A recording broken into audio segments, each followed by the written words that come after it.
Okay, guys, so we are live. So for those listening at home, welcome to the Dungeon Musings YouTube channel. My name is Kevin Madison, and I'll be your friendly... What am I going to be? I guess I'll be your friendly overseer today, because today we are going to be playing the latest in our charity mashup sessions. So these are, if you're not familiar, these are a series of charity sessions in support of the SOS Children's Villages International Charity. And the second half of the year, this year, we have been playing a series of games that are taking classic modules or adventures and mashing them up with games that they are not intended to be played with, as selected by the donors to the Hero Save Villages campaign. Today, we are going to a classic that I've actually never run at the table myself, and that is Greg Stafford's classic, The Great Pendragon Campaign. Now, the label's backwards on this one, but because my camera's backwards. The voting for this one dictated that we would be playing it with Modiphius Entertainment's Fallout RPG, the post-apocalyptic RPG. So this, I will say, is neither going to be canonical to the Fallout setting, nor to the Arthurian setting either. So we will be playing this mashup session that I'm calling I Left My Heart in Saint Albans.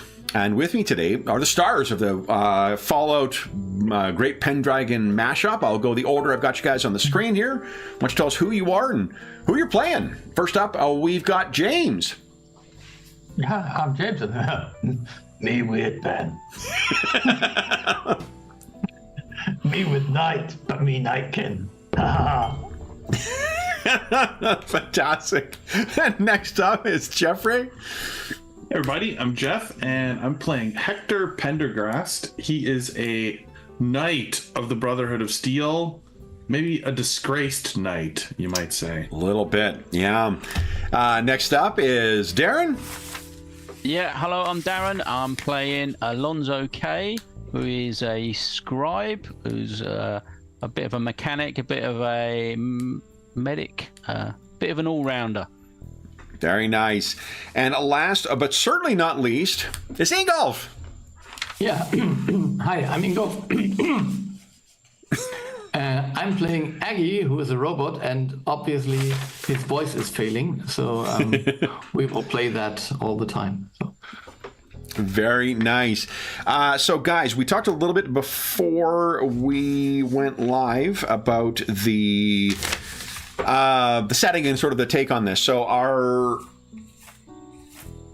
we have talked, I guess, a little bit before we went in about the Hector's somewhat more successful brother. So guys, you know, they say that bad things come in threes, and it has proven by fate or fortune that that has proven to be the case with High Elder Uther Pendergast. And High Lord Uther Pendergast is, of course, the leader of the East Coast faction of the Brotherhood of Steel.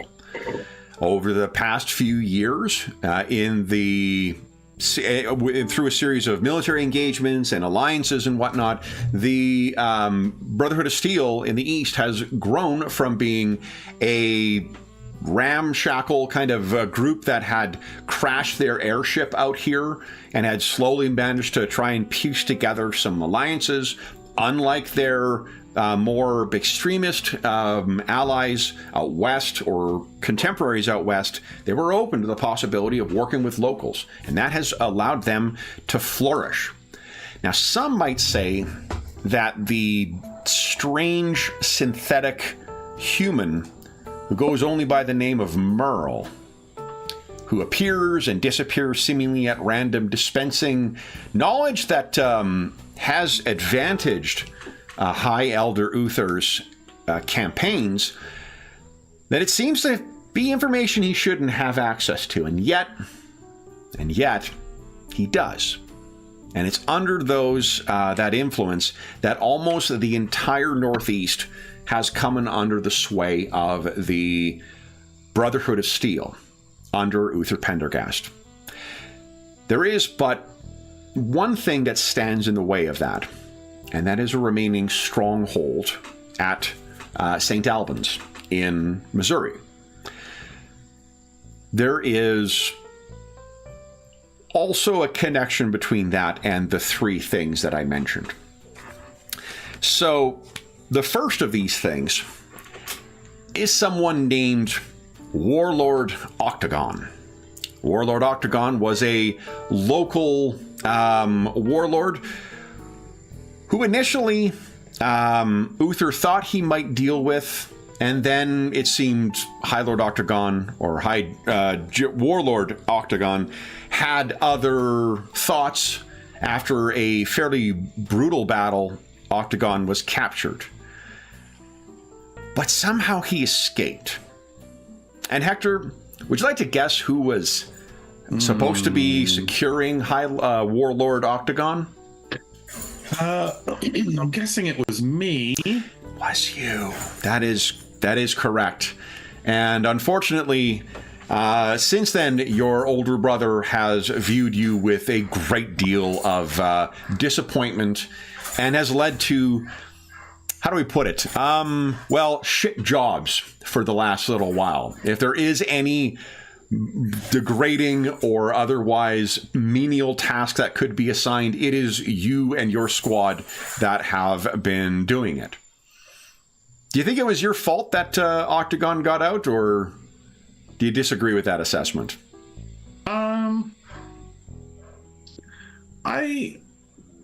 I mean, I probably disagree with it. Okay. So that is our first bad thing. The second bad thing came in the form of a romantic entanglement. One of the allies that the Uther had hooked up with is a guy named Gilroy. And Gilroy had a impressive amount of, not to the same tech level as what the Brotherhood has, of course, but he did have an impressive army. But it seems that Uther was more interested in his impressive wife, Elaine. It's not really clear how it happened, but Gilroy is now dead, and Elaine is now married to Uther. And they've had a young child as well, Arthur. So Elaine and Uther, in a very unhappy and somewhat surprised marriage, have been together. It seems that there's been a popular opinion that someone, Merle, may have been behind the death of Gilroy. And as such, there's not a great deal of, there's a little bit of discontent in the army. That is the second bad thing that has happened. The third bad thing was when the Brotherhood made its final assault, or at least its initial assault, I should say, on Saint Albans. Because you see, Hector, it seems that there's more than just the Octagon and the clothes on his back that he took with him when he escaped. Because when the airships of the Brotherhood of Steel went in to try and assault Saint Alban, they were shot down by anti-aircraft weaponry. And the vanguard of the Brotherhood of Steel was taken out. And what was supposed to be a triumphant and relatively easy second defeat of Octagon and end of Uther's campaigns has become a bit of a slog. And it's in the camp outside St. Albans is where we first find our quartet of post-apocalyptic heroes. So let me... This is the stronghold of St. Albans. What is not depicted is the wreckage of the Brotherhood of Steel airships that were shot down, nor the twisted and ruined suits of power armor that litter the outside, because it seems they also have a fair bit of heavy weaponry in there as well. This is much more of an even match than what Uther has faced anywhere else. But that's not really what you guys are getting involved with. What shitty job do you think that we catch you before doing when we first see you enter the story?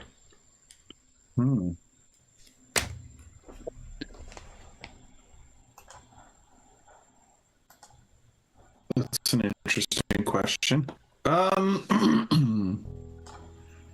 Maybe we're taking inventory of what could be salvaged from the wreckage or so it's like, but it's like, there's a lot of separating former colleagues or friends from their equipment, so it's not a very pleasant experience.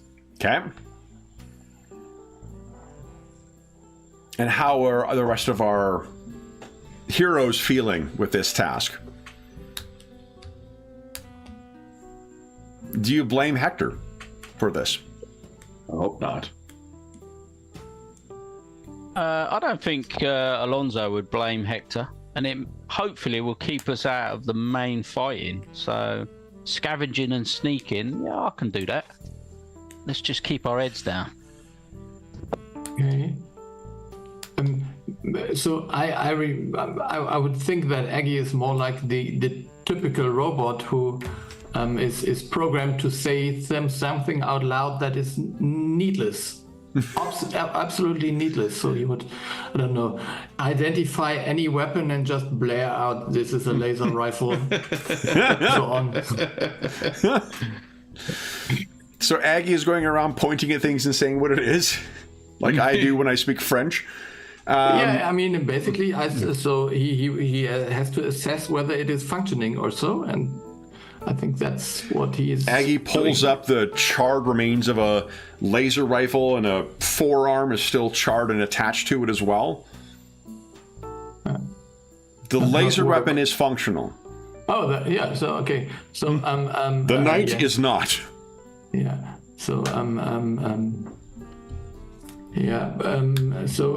this is a polluted laser weapon. We have to remove human remains to use it. Okay.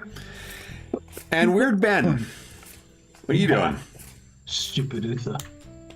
But funny. The empty cans. Take Brotherhood out of cans. Make it shiny again. So, Hector, it is, as you guys are, and I assume someone else has, like, dragged these things back from the front, you can hear the sound of heavy weaponry going up, which seems like they're, once again, this is sort of the daily exchange of fire between the parties as they're trying to, dislodge Warlord Octagon from his stronghold, while you guys, they fight off the attacking forces further. This is degenerating further into more of attrition-based conflict than anything. And Uther, it seems, has been taking a little bit ill as well. It's not sure if he caught something or if it's just the strain of this, but you have not seen Uther in a couple of months now, Hector, because you've been on the shit list. But you hear that he's not doing well. And it seems as if there's more... The stronger and stronger prevailing theory is that Merle is to blame for this, that Merle has now thrown his lot in with Lord Octagon, and he's going to want to throw, at the last minute, now that everyone else has been conquered, he's going to throw a support gun behind Octagon. Why else would he have all these weapons, and how else could he have escaped? I mean, Hector's, he's not that irresponsible to let Octagon go. Right. And it's then when you can hear this distinctive whine of the servos that are associated with members of the Brotherhood of Steel and their power armor. And this is not direct parallel, but for those of you who aren't familiar with their armor, that's sort of the size differential. Mm-hmm. A group of 3 paladins, those who are ranked above you, who are entitled to wear the power armor, they come over. And Hector, I think these are all people strikes me that you may have worn power armor at one point. Perhaps you were a paladin at some point, but were demoted as a result of this stuff. Yeah, that feels about correct. And all of these guys would have been subservient to you at some point. Yeah. What do you think your relationship with these guys are like? Do you think they're ready to lord it over you now? Or do you think they're sympathetic to your cause?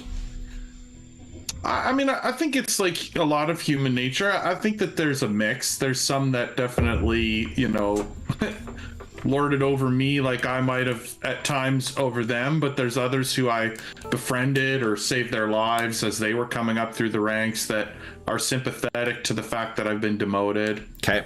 So maybe there's like two of the three are in the latter category, but the guy who's going to be doing the speaking is in the former.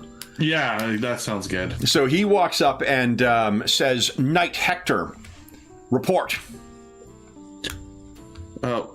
We're finding lots of valuable items as ordered. You can see the inventory list there. That charred hand falls off of the laser gun. Yeah. Laser rifle now in full use. Good. See to the update your catalog update the catalog with the quartermaster and prepare yourself. High Elder has called for you. Okay. And is that my brother? Is that Uther? That's Uther. Yeah, okay. Yep. Yeah. He gives you kind of a look up and down. Clean yourself up, knight. Of course. So he turns. The two others who are with him, kind of like, as he turns and walks away, they kind of give you looks of like, sorry, man. Yeah. Turn and carry on following, Paladin Dickhead away. There's not really much you can do to clean yourself up. You've been working in char and metal and grease and blood and... but what do you do? I will say Aggie is equipped with something that keeps purified water in it. Yeah, I mean, it's probably a case of he would just, splash water on his face. He wouldn't sort of worry about the grime anywhere else, but just kind of clean his hands and face. So, but I mean, maybe I can clean him. I would just like hose him down. Okay. It just depends on what I'm ordered to do. I mean. So the robots in Fallout typically have they will follow instructions sometimes, but they also feel free to play the character as if he was any other character. Like you don't need to worry about him necessarily being because there's malfunctions and whatever else and willful misinterpretations of orders. So I was going to do that, but I was going to be a pain in the ass, absolutely. So then with that he summons and the last thing I guess Paladin Dickhead would say is he turns around and says and bring your retinue and your equipment. Oh, yes. I'll sort of indicate to everyone to grab some of the boxes of crap we've been collecting. Not that. With us. Leave it for the quartermaster. Oh. Only your assigned gear, knight. Roger. That's Paladin Roger. Yeah, sorry, Paladin Roger. No, he is just dumb. He just misunderstood what you said. Right. So the other two behind him kind of exchange looks of like, Jesus Christ. Yeah, just for the effort of being a dick. Exactly. So he turns and leaves the four of you behind. Now, if you guys would like, if anyone's been talking to anybody else, they could give you speech, see if they can find out what the hell's going on. If you have any other suggestions for how you may have been listening in, Weird Ben does have, I don't know how addicted you are to Stealth Boys, Weird Ben, but you do have 2 on your character sheet. So as far as eavesdropping goes, you are quite, well equipped in order to do that type of thing. Oh, yeah. So you could make use of stealth Yeah. if you're eavesdropping. Anyone? I will certainly do that, and I can use I'll keep my stealth boy for a little bit. Okay. You do have stealth armor that allows you to re-roll one. You got a stealth coating on your armor, so you can re-roll 1d20. And if I ask for extra dice, I get 1 free. Yeah. Oh, that's what your stealthy one does, right? Or ghost? Yeah, that's my Nice. So go ahead and give us your roll. So I will indeed go for 1 dice. Okay. So I will roll with, let's see, do I get additional dice? So I get 1, just use the 1. Nice. Now you can re-roll one of those as well. Now, how do we re-roll again, or do I just roll? I don't know. Can you try roll to assist? Like, that's typically the other people who roll on that. Oh, right. Yeah, that's how that sheet works. Hang on, let me do it to myself.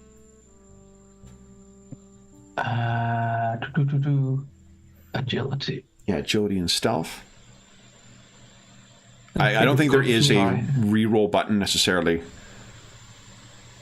And I actually don't know whether it'll let you roll to assist yourself. But let's find out. Apparently you can. There we go. That is 2 successes. So what you've heard is that Merle has returned. So 1 bit of information you'll get from that. It was a 0. This is just a gather information thing. 1 bit of information you'll get from that is Merle apparently has returned.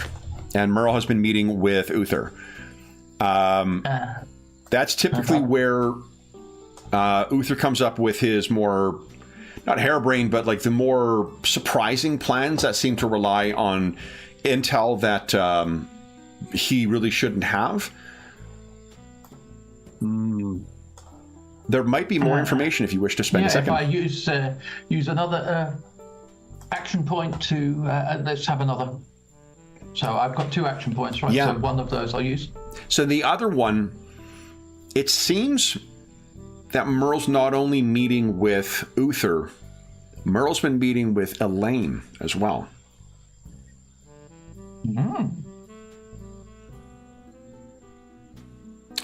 What that means, the folks you're talking to aren't clear, but nobody seems to have seen Arthur.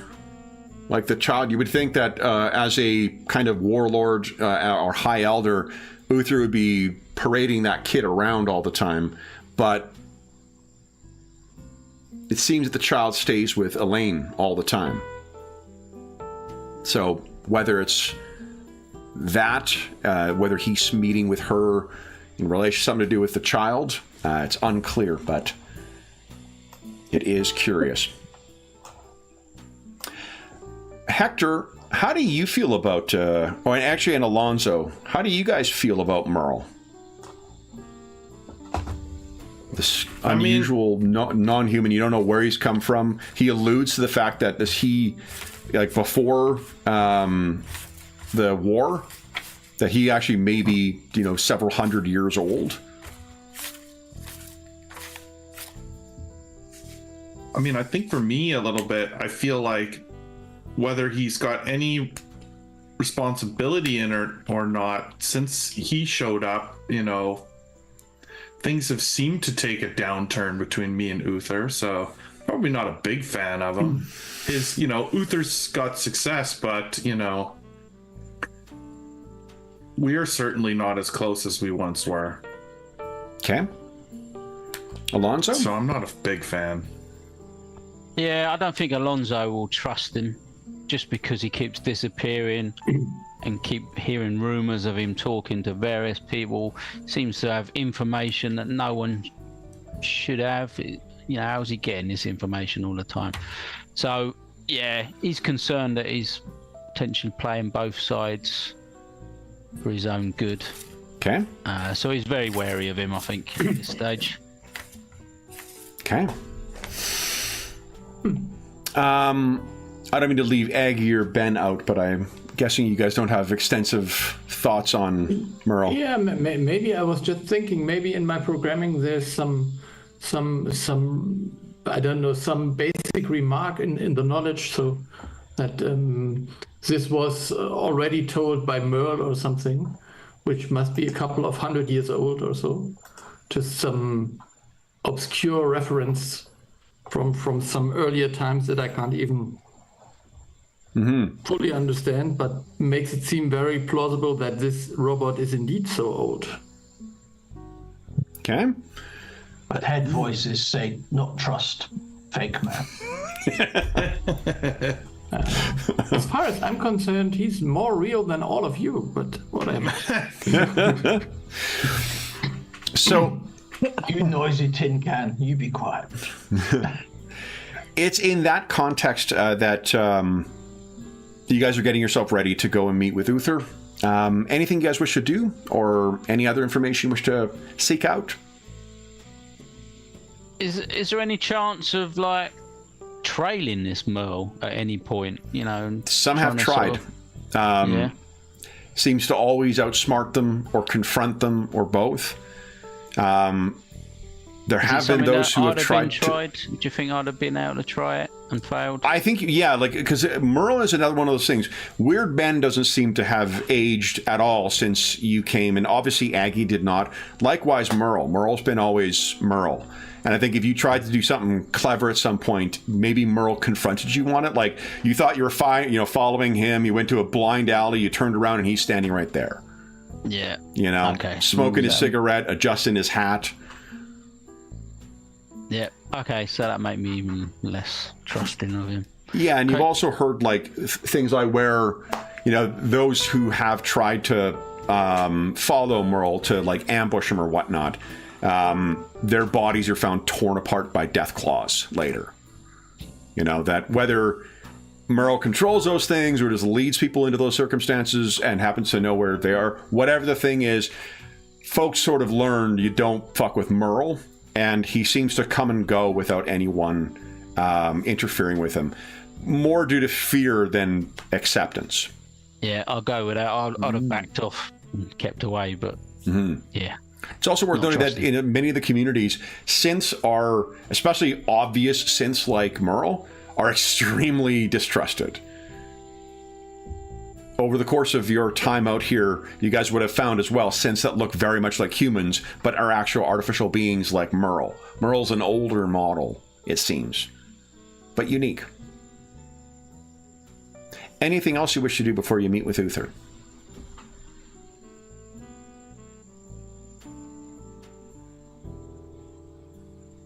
No. Then Bring it on, brother. So as you are going through, you go to the kind of encampment where Uther is, like the tents and whatnot where Uther is located. It's probably like, Winnebagos and things like that are sort of parked together.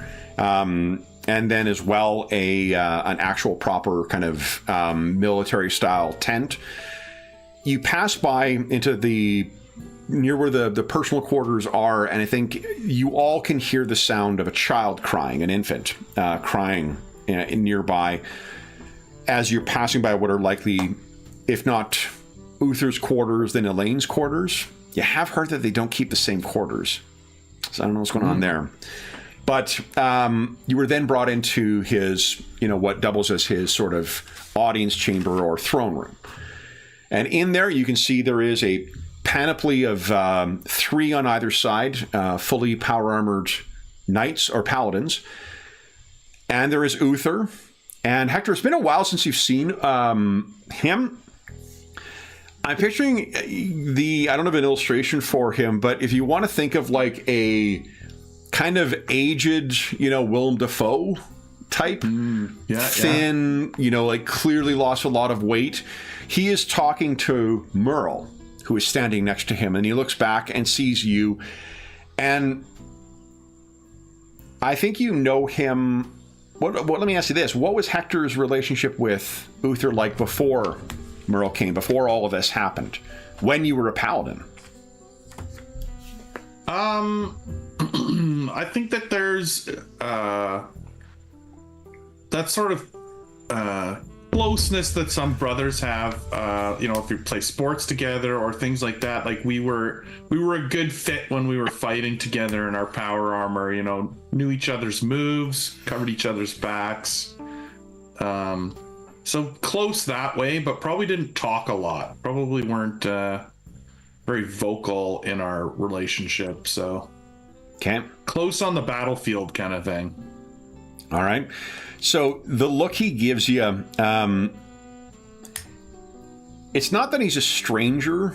It's that kind of distasteful or disapproving look that only knowing family for a long time, and the grudges that can come with them would give you. Mm-hmm. So in an instant, you can feel like, oh, this probably wasn't Uther's idea. Right. Because he does not seem grateful to see you whatsoever. He looks at you and sits up. Knight Hector. You may approach. I'll approach the... He looks over at Merle as if to, are you really sure? Merle subtly moves his robotic head. You can hear the servos moving in his neck. And High Elder Uther looks back at you. Knight Hector. I'm bringing you a gift. Something I think you are not entitled to, nor are deserving.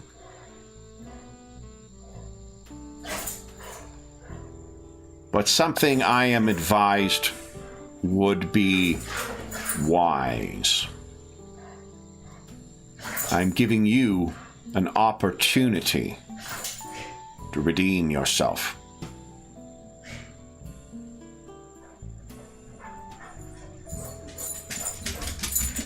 Okay. He looks at Merle, looks back at you. Beneath Saint Albans, there is a reactor. He looks at Merle, so you have no question as to where this comes from. I have been advised that this reactor is accessible through a little-known sewer entrance. And by going through the sewers, you can access this,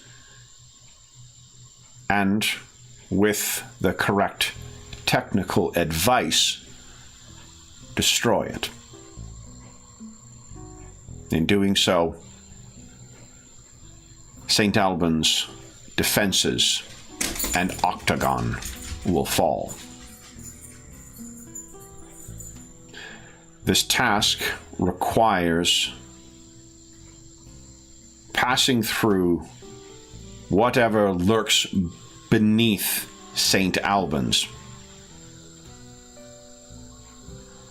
You have failed me in the past, Hector. I trust you will not do so again.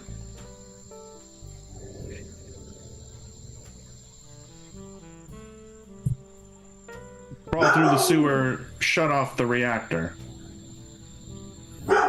And Merle says, you see there? First time. Got it the first time. Told you we had the right guy. He looks at you and he doesn't really have eyes per se, but he kind of winks at you with what has. And Uther looks up at him. At nightfall, Hector, you will go. Merle will show you the way.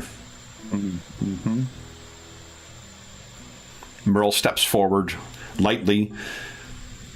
You're not sure whether he does it for affectation or for a bizarre bit of programming, but he lights up a cigarette.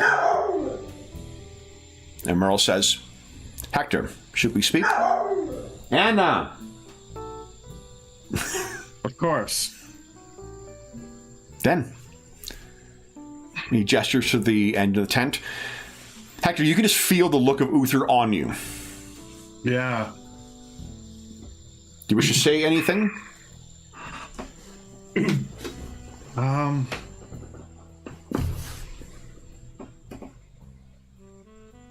I think he'll make it short. He'll just say, I'm surprised you did not ask for Octagon's head on a spike as we return. He leans forward, like, as if he's just waiting to spar with you. Mm-hmm. That is not an honor that you deserve. That is to one who is a paladin. You had your chance at Octagon's head, Hector, and Merle kind of turns and says, bygones, bygones. Uther sits back in his throne and is glaring at you. Merle looks at you. Water under the bridge. Yes. Water. So he starts walking to the door. He turns in if you're not following him. Okay. You can feel Uther's glare the entire way out. Alonzo, this is sort of your surrogate father who's getting called on the carpet by your sort of surrogate uncle. How are you feeling? Yeah, I've got no respect for him. He seems to be just, he seems to be too easily controlled by this Merle guy. He seems to be like a bit of a puppet master. So I don't know if he's got something on him or he's just not, he just don't come up with the plans. He's not clever enough. I'm not sure. But yeah, he don't seem to lead. Seems he's meant to be the warlord and the high elder guy. He seems too easily controlled by this Merle guy. From what Ben told you, or at least what he overheard, they've been throwing their forces up against Saint Albans, and it's only now that Merle's here that they seem to have this plan to go underneath. So, yeah, it's not very good strategically as well. Then, so yeah, he's not got a lot of respect for me. He respects Hector because obviously he's sort of brought him up. Really, he's always been there when he's needed him, which is not the case with like his uncle, I guess you'd call him. Mm-hmm. So. Alonso, would you give us a medicine check too, please? If you'd like to buy any extra dice, feel free to do so. Just let me know if I'm getting any action points. Yeah.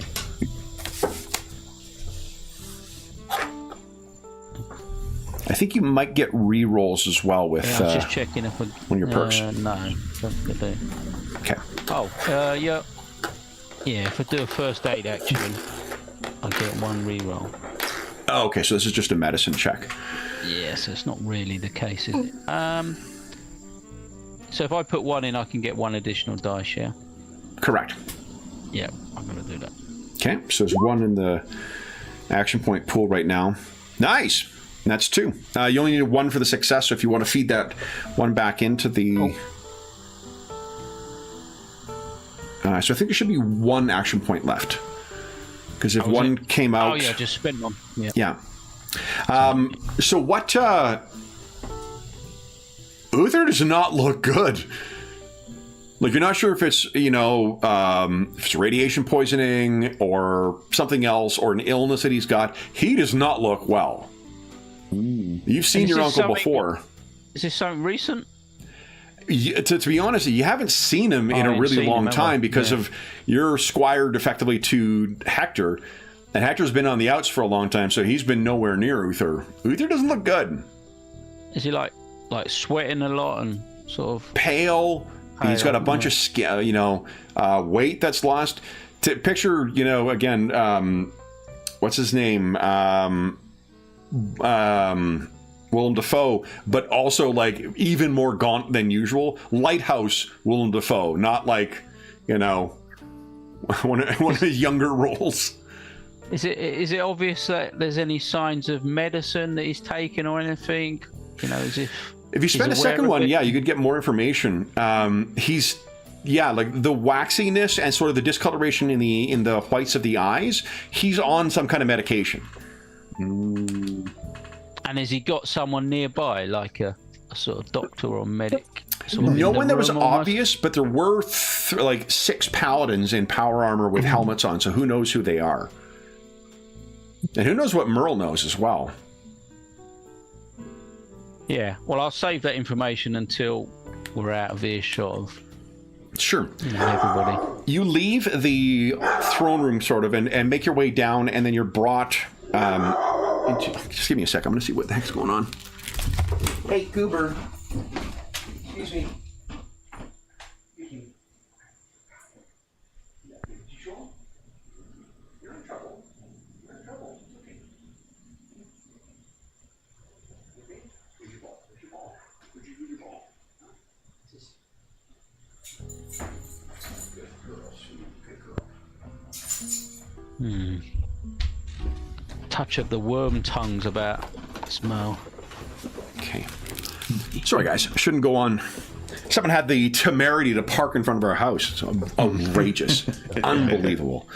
So what, you're led out of the throne room, and you can see there's on the one side where you could hear the child, which seems to be Elaine's quarters or his quarters.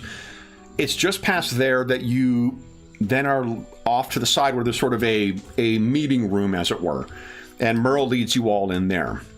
When you go in, Merle turns and you realize that he's almost entirely decimated the cigarette in the time it took to have a chat in the throne room to hear, and he just flicks it aside.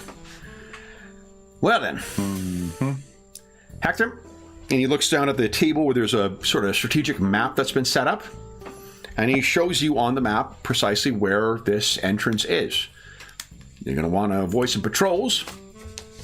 There's going to be some of them around, and I really can't tell you what's down there. Mirelurks, anglers. I don't think there's any death claws down there. Oversized crocs. Couldn't tell you. You're going to want to make sure you bring big guns. But you're also going to want to be sure not to alert nobody. Yeah, of course. Not the kind of place you want to get ambushed. You're also not going to be the place you're going to want to be once that reactor goes off. You capiche? Capiche. Good. A cigarette is somehow in his hand once again. He lights it up once again. Any questions, Hector? No questions. Lonzo, you're pretty quiet. Any questions about the technical specifications? Have you got anything that we can maybe overload this reactor with, or some explosives or something? I always said you were a smart boy. He reaches into his coat and he pulls out something that looks like it is a... It looks like it's a piece of something that should be... It's a piece of a machinery that would fit in elsewhere because of the little, like, junction points and whatnot on it. You're going to want to find this on the reactor and replace it with this. And then about 15 minutes later, you want to be about a half mile away. Okay. Was he pointing to some sort of map when he was pointing out? Is it like sort of blueprints of the building or something? Or it looks like with some stuff written on top of it. Like if you... Oh, good question. Why don't you give us a... Let's see here. Let's see what... there's a base level of stuff. Give us a science check, please. Okay. Let's just go. No. Ooh. Now, you have luck. So maybe let's talk about what you can use luck for. Luck is one of your stats in this game, and luck... is it on the GM screen? I mean, couldn't we help him? You could, but he needs to have success on at least one in order to benefit from your help. Oh yeah, that's true. Yeah. Yeah. So okay. So luck isn't on the screen. So give me a sec here. One thing that is nice about this, the layout of this game, is all the rules are right up front. All right, here's what you can use luck to do. You can add a detail to a scene. You can use your luck attribute for a skill test. You can re-roll 1d20 or 3 combat dice per luck point spent. Could make a re-roll. Yes, you could re-roll. Each luck point spent equals 1. When you reach a milestone in your quest or you start a new quest, that's when you get them all back. Does it look like he's going to give us this map? Or is he literally just... Oh, no, it's far too large for that. It's kind of a strategic thing. Right. What you can tell... Let me tell you what you know right now from what you've rolled. From looking at this thing, it is clearly an older map, because there is like drawings of something on there, and then there's stuff that's been added onto it. So someone has drawn stuff on top of this physically, as if it was... It is somewhat accurately displaying what this was like pre-war, and then how it has changed since. What I was basically trying to pick up is there an alternative route, so we don't have to follow the route that he wants us to go? Oh, I see. So if you're looking right now, you can't... none you can tell. You want to spend luck to re-roll one of those too? And can you only roll one, or could I spend 2? No, you can spend 2. Just you got 7 luck. Yeah, I think this... I don't trust this guy at all, so I'm going to spend 2 luck, and I'm basically just going to re-roll the whole thing. You got it. Okay. Oh, nice. Oh, he's useless. So you're looking over this thing, and it's not... And Aggie may have been like inching up, trying to see if there's any assistance he could do. Aggie, you could take a look yourself and make a separate roll if you'd like. Yeah, I think I should do. Okay. Aggie wobbles over. Yeah. I think I would buy another die just for... Okay, yeah, there's 1 action point in the pool. So, that is interesting. Oh, and a complication. Look at that. All right, so you did get a success. What you... Oh, let's see here. Is there anything fun I can do with the complications on the GM screen? Take 2 action points, I suppose, but that's the unfun way. Yeah, I like having... There's not. Like, there is useful stuff that's on the GM screen. It's just unfortunate they use such big font, so there's limited room. Okay, here we go. Complications. I'm going to bank that for now, because I'm getting very little when we hear complications. I can stumble over something also in the near future. Well, I need some re-rolls with my terrible, awful things that are to come. 1 action point per complication. I couldn't remember if it was... Oh. Yeah, it's because they change it in every one of these bloody games, right? So... Consistency is the hobgoblin of lesser minds, apparently. Okay. Then, you do look at it, you do get 1 success. So, Aggie, if you're in your overview of what you can see here, there doesn't seem to be any other, like, someone seems to have overlooked this thing, rather than it being, like, something they intended to leave open. Okay. So, you have surveillance this area, I would ask Merle.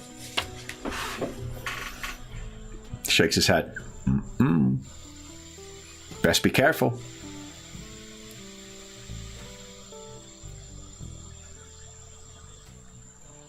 I don't know, I just perform random head shakes without being... One of the spinning things inside his, plastic dome is spinning a little faster right now. Anything else you guys wish to ask of Merle? Sunset's coming soon, boys. Yeah. You best get yourselves ready. But... Let's go have one last drink before we hit this mission. How do you know this controller unit works with the reactor if you haven't surveillanced? He looks at you. Good luck, boys. And he walks out. And if you guys, so you have an opportunity to stay in amongst yourselves if you'd like, or you can leave. You have time to look at the map further if you choose to. What do you guys think? Yeah.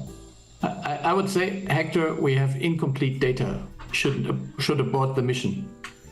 Success of failure is extremely high. Yeah. Hate to tell you, boys, but I don't know that they expect us to come back from this mission. It's good we sneak. We come back, no bother. Dumb brother. I sure hope so. So if we've got more time, can we now study the map a bit closer then and see if... Fortunately, your rolls are what your rolls are. Okay. So you could ask Hector or Weird Ben to take a look, but Weird Ben's not the most scientific of cats. You can try though. Fuck it. So I put ones on these dice. Yeah, I'm just thinking that maybe if we took a route that he doesn't know that we know about. But I don't trust this guy. Yeah, but I mean, so if you wanted to get us killed, then there would be so many easier ways to do that. Yeah, I mean, after we get this doohickey there on that power plant. Perhaps he's trying to deliver Hector on a plate to this. And why? Octagon guy. Yeah, but he's. Trust him. I don't understand the motive, but anyways, isn't Hector only the second in line of succession? So I mean, if he would send Arthur there, that would make sense, so that Hector could. But the other way around makes no sense at all. Arthur's just a kid. Maybe we just distraction. That sneaky thing Merle do. And did you notice Arthur? He doesn't look good, man. He's ill, and I haven't seen him like that. Have you seen him like that before, Hector? This Merle character is either playing on his mind or doing something. I've never seen him like that. I just don't trust him. Never trusted him. I think he's in your brother's ear. He seems to be almost controlling him, I'd say. Well, sounds like it was his idea to send us on this mission. I'm used to getting pushed around by my brother, but Merle's got to have some kind of ulterior motive to send us into this sewer. Well, it's up to you. If you're going, then I'll be with you. Well, if we're successful, the war might end, so I think it's worth the risk, all in all. Let's just be ready for anything. Okay. Arm up, boys. As much as you can carry. I'll give this device he gave me a good look over to try and get my head around it, so when I get there, hopefully it'll make sense. Yeah, why don't you do this? Give us a repair check, please. Difficulty will be 1, but you'll be able to bank anything in excess of that. Okay. Okay. Okay, you're good to go. So we'll effectively kind of like in other versions of the game, we'd be like creating a trait or a truth where you're going to be making the job easier for yourself, having thoroughly studied this thing. As you guys are walking out, Merle stops and as you're coming out, Aggie kind of bumps into you. Oh. Sorry about that. I forgot something in here. And wait a minute. So Merle bumped into me. Correct. As you're leaving Do the I sort have of some tent. kind of self-check routine, whether something was altered in my body or something was placed inside of me? I mean, you could try if your subroutines permitted it. but they don't.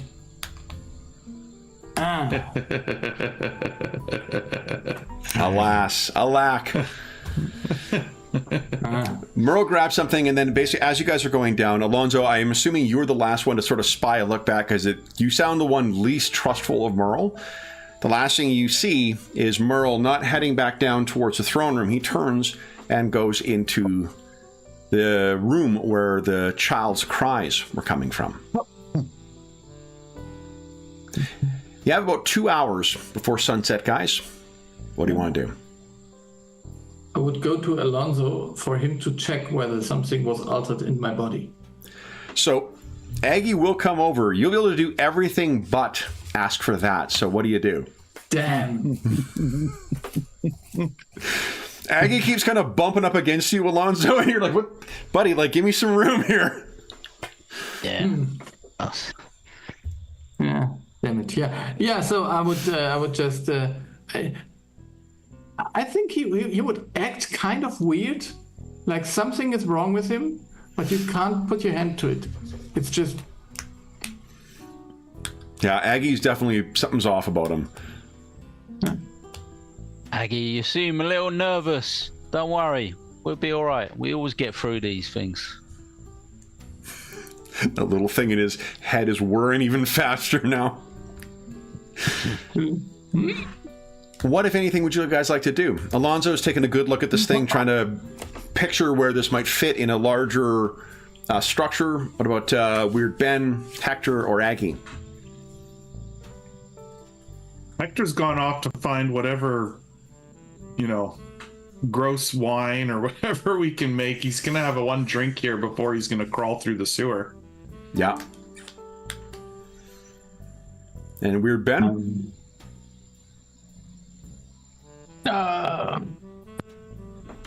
Ben happy. Soon be dark. Creep around. Don't know why everyone else not happy with this.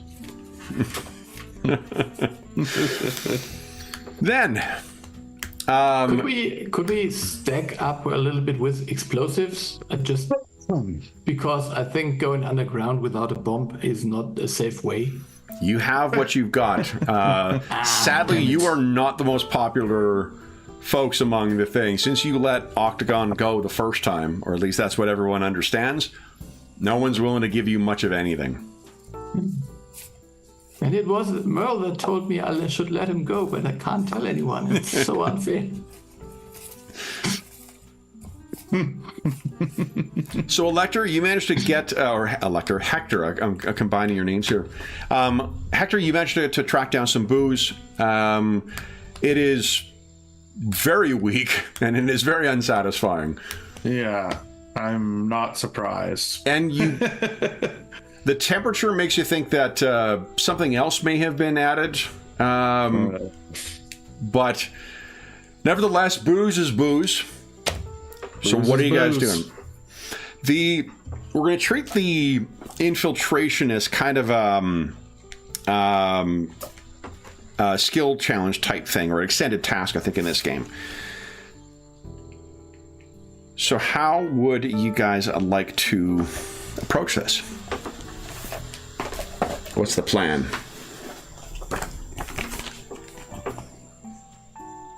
Yes, our extended tasks were only in the Game Master's Guide. Yeah, I would sneak. I'm really good at sneaking. Okay. I'm good at sneaking. Yeah, I mean, I think that's our first thought.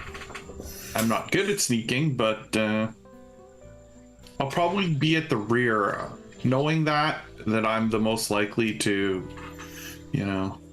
rustle up some trouble. I'll follow at the back. Okay. So we'll set this at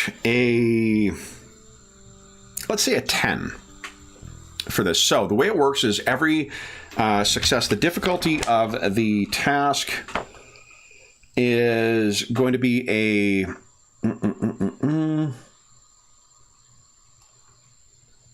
It's going to be a 2. Reduced to 1 because of the ambient conditions. With the every success you get, you're going to generate action points like normal, and then what you'll do is you'll roll a number of combat dice equal to 2 plus your stealth skill. Every time you do that, every bit of damage you do applies towards it. You're going to want to get 10 total in order to sneak your way up here without incident. Okay?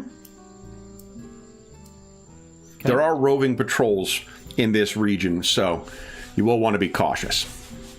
So complications could lead to complications.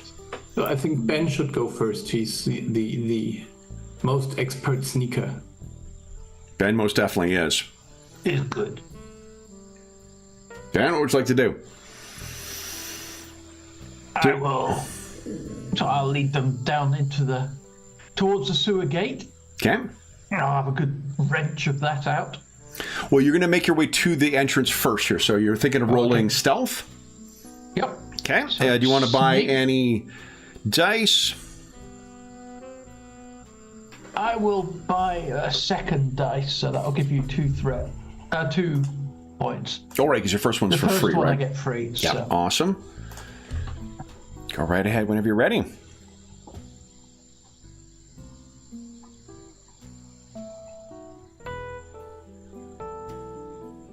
Nice. Okay, so you got 2 excess successes, 2 action points so far.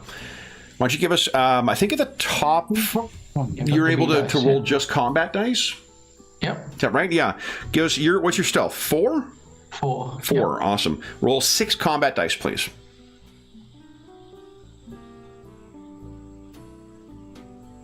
Look at that. Woohoo! Now, you have 2 action points.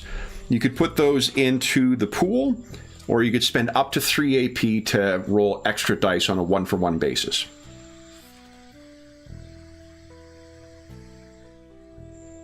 What do you I think? will put them in the pool. Okay. I'll put them in the pool. So you guys can hear that there are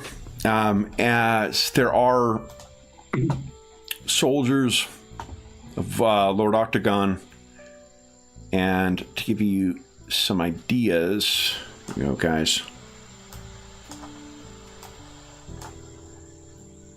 What they look like. Yeah. 1 and 2.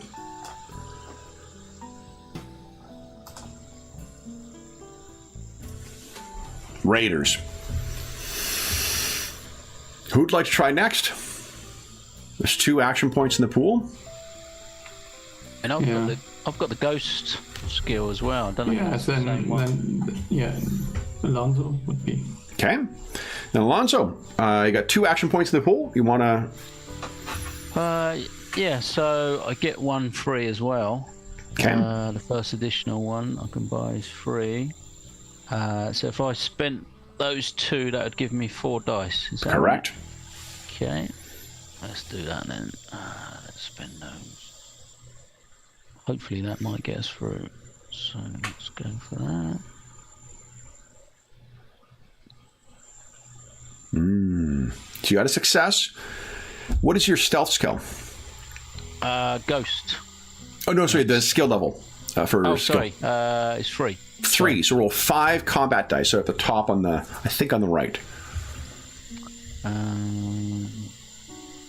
Where is that?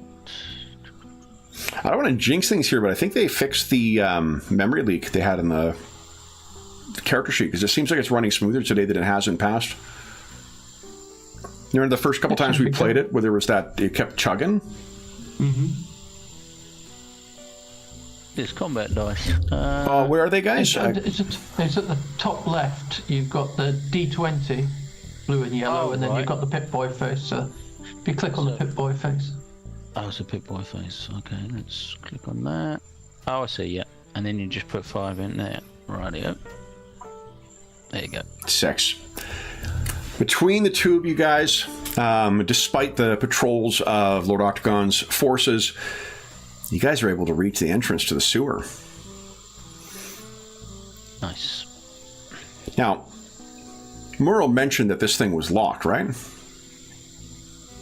No, he did not. Oh, because it's locked. Now, fortunately, some of you guys may have hairpins or lockpicks on your character sheets.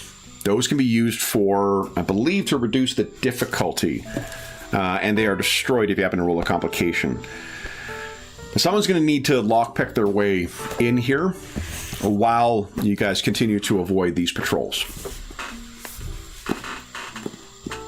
You could also just wrench this thing open. Go ahead. They're under other consumables? Or they what? would be under other If you would consumables if you have them. Yeah, okay. Yeah. Okay. Well, no. You'll have little lockpick. Got toolkit and a multi-tool, but not lockpicks. I think a multi-tool might help you with that. I think it reduces the difficulty of repair tests by 1. Oh, not for lockpick. Okay. There's nothing about locks in these. Let me make sure I didn't fuck up, because I think you might have hairpins on you that I forgot to put in your character sheet. No, you don't. Or it's under other, maybe? It would be under other consumables, I think. Consumables, really? Not other? Okay. No, because hairpins are considered consumables in this. Okay. Because you can, they can't get destroyed. So then, how would you like to get through this? You could try and lockpick just using your lockpick skill and your multi-tool. Won't give you a bonus necessarily, but you can try that. You could just try and break it open. I'm pretty sure I can open the door, but it will make noise. Yeah, we want to avoid that if we can, I feel. I mean, I could try the multi-tool. That'll make less noise, I assume. You would. Yeah, let's start with trying to pick the lock. Enemy rip door off. Yeah, actually, I don't know who's stronger, Aggie or Ben. You guys both have pretty high strength scores. Yeah, strength 9 and athletics 4, I guess. So how would I use the multi-tool? You're even stronger than me. So if you go to lockpick, there's a skill called lockpick. Oh, there is. Yeah. Okay. Oh, yeah, sorry. I didn't see Okay. that. So the multi-tool won't help. It will just allow me to try. It will allow you to try it. It just won't give you any bonus. Yeah. Okay. Okay. Let's. Difficulty will be a 2. I am gonna give you 1 point to get an extra dice. You got because it. of my daring nature, it allows me to re-roll 1 dice if I've given you an action point. So Sounds great. that seems a good exchange. Ooh. There you go.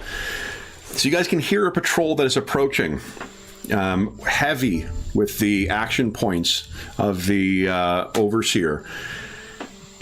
But Alonzo manages to get the lock open just in time. What do you guys do?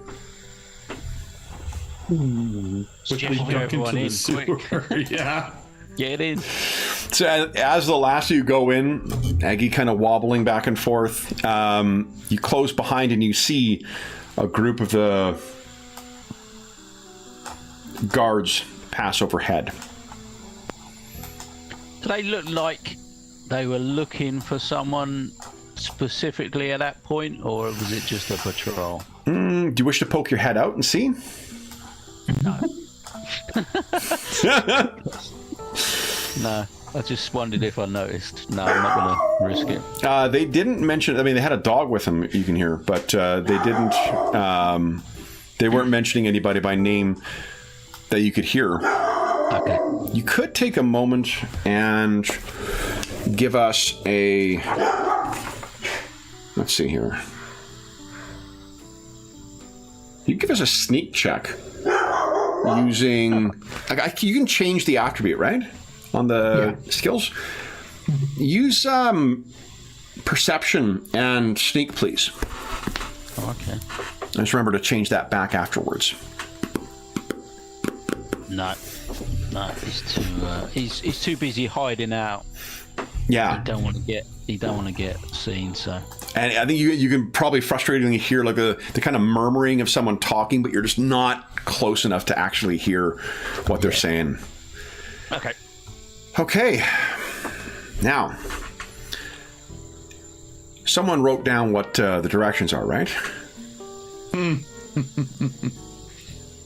Right. Where Aggie's photographic memory comes in. Right. Aggie, would you give us a science check, please, to try and remember the route here? Okay.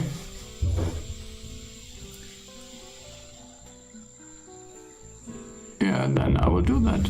Come on. Science intelligence really isn't me. Look at that. Holy smokes. Aggie is confident that he knows the way to, or they know the way to get there. What precautions are you taking down here, guys, if any?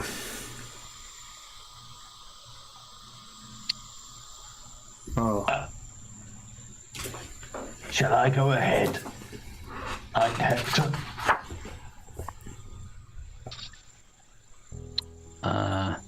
Yeah, I mean, Yeah? can you spot any sort of traps that might be down here? If they've... Just be worried if something grabs you before we get a chance to get there. I'm trying to remember, do the Nightkin have dark vision? Oh, I don't know. Because I know, like, there is Let a... me check. There's a talent that kind of gives you that.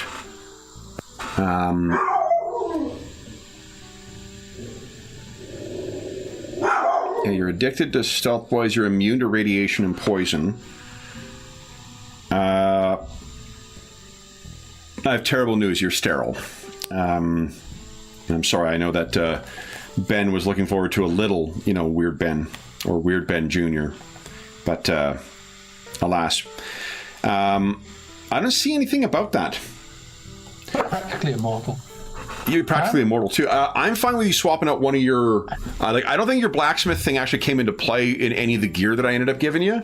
So if you want to have, it's like Night People, I think is the perk, or something like that. That sounds cool. Yeah, it's just that way. It strikes me you would probably have that. Night Person is the reduce any difficulties due to darkness by 1. Okay. Then, what? Weird Ben is taking the lead, and you're trying to remain hidden, Weird Ben? Yes. What about the rest of you guys? It is pitch black in here otherwise, so if you wish to display flashlights or, illuminators in Aggie's case. I have a reckon senses and a hazard detection mod. I suppose those will help to find traps or something like that. Sure. Can you click on those? I think you should be able to display them in chat. I'm just curious what... No, it's just a robot mod. I can say I have one of them. Reduce the difficulty of survival test. Oh, I see.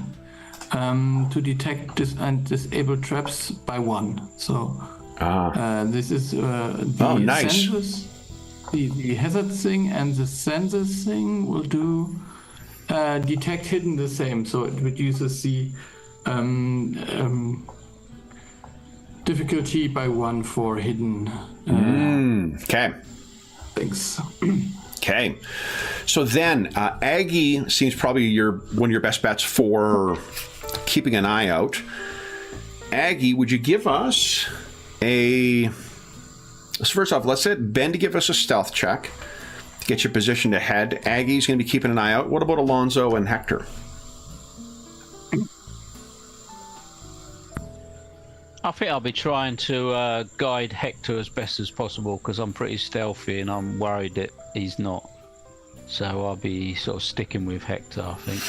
Okay. Yeah, I am not stealthy. So maybe it sounds like Hector is going to be making a stealth check as well, and Alonzo is assisting him with that. Yeah. If Okay. I do that, yeah. It's fine. Take it anyway. That's yeah.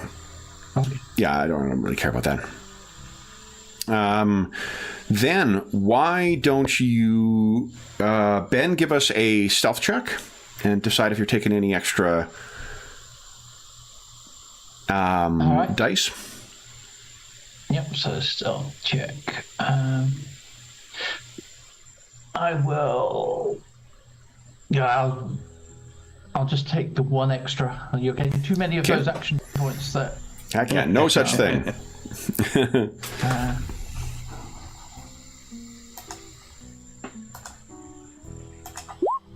Ooh.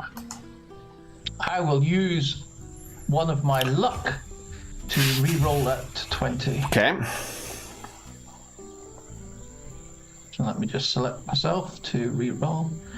So that is... Oh, what is it? Agility instinct. Agility instinct.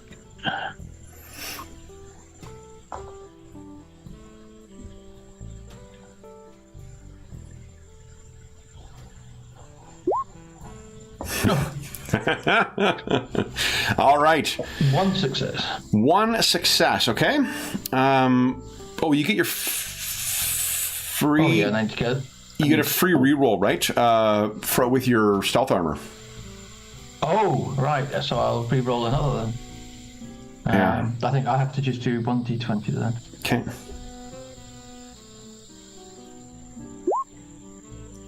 No! All right. So I'm going to bank that for a second. I'm not going to put it into points because there's something fun that's going to happen. Weird Ben is sneaking up ahead. Aggie, would you give us a stealth and perception check, please? You're starting at 2. Let me know if you'd like to take any extra dice. The difficulty for this will be going down. Okay, so I will. Come on, I will buy another die. So let's make a round number 10. It's better than 9. You got it. That's. And I can roll another 20 maybe. Nice. Well, okay. Yeah, that's not a tact skill. That's so unlucky. Yeah. Do you want to spend any luck to reroll? Yeah, maybe better because of this 20. There might actually be a trap. So come on. Oh, Ben, you spent 1 luck, so your luck should be down by 1. I should be there. I should be down at 5. Are you? I'm on my. Oh, well, I'm on my character sheet. There you go. Well, I changed it there now. Oh, you changed your health. Oh, I changed. Okay. So I just roll a d20. That's easier than bothering here. Okay. So that unfortunately didn't work. But yeah. Okay. Okay. So it's 1 with reduced difficulty. So I don't know if that helps. Okay, that does. And then Hector, would you go ahead and give us your stealth check? Yes. And then Alonzo, you can assist afterwards. It'll give you a prompt to the roll to assist. Do you wish to give me any extra dice there, Hector? I think I better. Let's see here. I'll do this. Oop. The numbers disappeared for me. Oh, a success! There you go. 1 success, nice. And then Alonzo can also assist. All right. Come on, Alonzo. When I clicked on roll to assist, it said you attempted to use a roll command looking for a value of a selected token. Did you select? So on your character sheet itself, you have to select what you're going to use for assist. I think it's at the top somewhere. I think you got to select your own type token. So Your token. and then roll it. Oh, okay. Oh, just that. Oh, I see. Yeah. So it's agility sneak. Yeah. That's right. Yeah. Okay. There you go. Ah. You want to luck that? Yeah, let's give it one more try. Okay. Not been very lucky so far. So hopefully... No, it won't change. So, you guys are making your way along. One thing that is not conveyed, while a picture may have 1,000 words, none of those words convey the smell. And the smell down here, Aggie, you are quite grateful to not have olfactory sensors. And Ben, I imagine this probably doesn't bother you, seeing that you're immune to poison. Hector and Alonso, however, Hector, you remember what it's like to be in the recycled environment of Brotherhood of Steel armor. This is very much not that. And if there's any question as to whether this was an active sewer or not, the distinctive aroma around you assures you, oh, it very much is. That seems to sort of being distracting you. And Ben, you are up ahead doing your very best to try and remain hidden. And what... just bear with me a second here.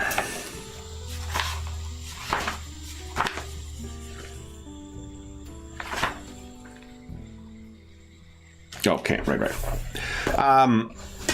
Mechanically, I'm assuming you're one zone ahead of where everyone else is, and everyone else is sort of making their way along. What's going through your mind, Ben, as you're tracking along here? You can hear that Hector and Alonso are trying their best to try and remain quiet, but they seem to be making a bit of noise. What are you looking for, and what's going through your somewhat unusual mind? Clumsy humans, but nice and dark. Nice and dark.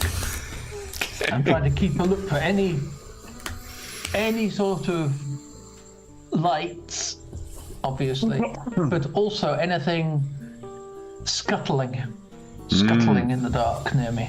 Yep. Always never good to see scuttling or moving or lights. Unfortunately, I'm poking with my sledge. Yeah. You are at a junction. You can see Hector and Alonso are coming behind you. Both of them have their flashlights out. Aggie has some kind of lights on his body that are activated to see where they're going. You're far enough away so that you're well and truly in the darkness. But you look up ahead, and about 2 zones away, the distance, you can see there's a light that is glowing in the darkness. It seems to move along.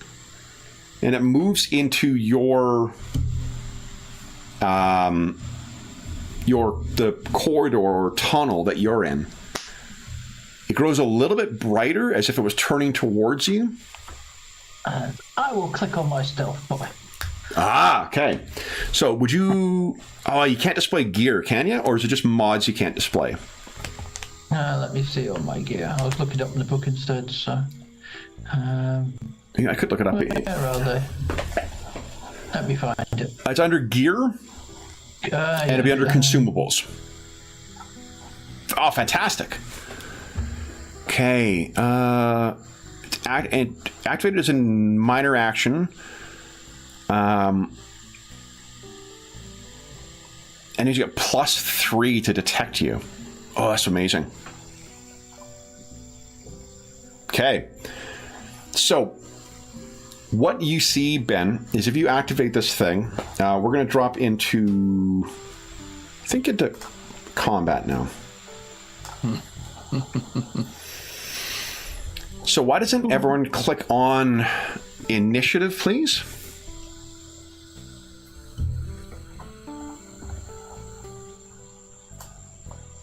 Excellent.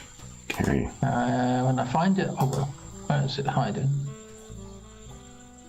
So initiative is 6 value? Oh. Yeah. Oh, on the wrong tab, that's right.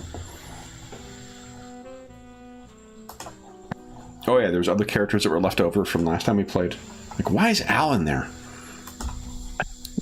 Okay. Yeah, he was a great character. It's terrible what happened to him. Really, really tragic.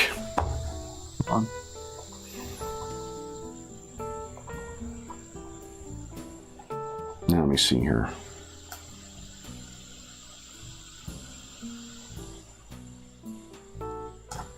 Okay. I need stats here. Hold on, guys. And do I have another track lined up here? I don't.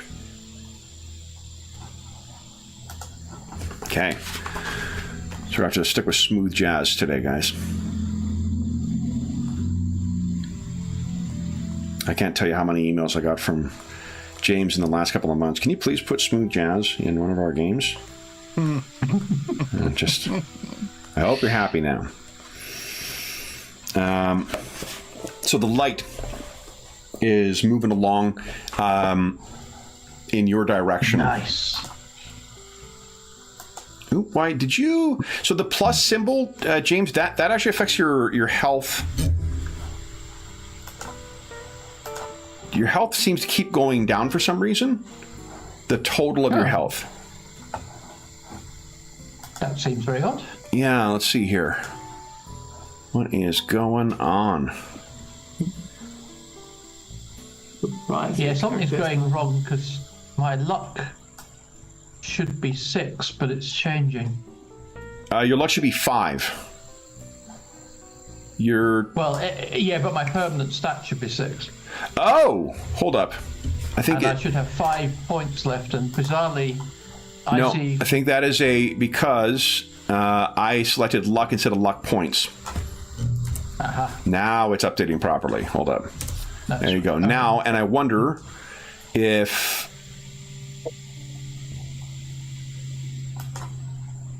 Let's see here. Correct. Let's try something here. Let's see. Okay, no, current hit points is... Okay, so it is tracking properly now. I don't know what the hell was going on there. Weird. Weird. All right. There's a little mote of light that is moving in your direction. And it's quite bright at first. It looks almost like the end of a welder's, like an arc welder's tip. It's almost painful to your eyes. Especially mine. Would you give us a sneak and perception check, Ben? And Aggie, one zone behind you guys, there's something moving in the water. Okay. So,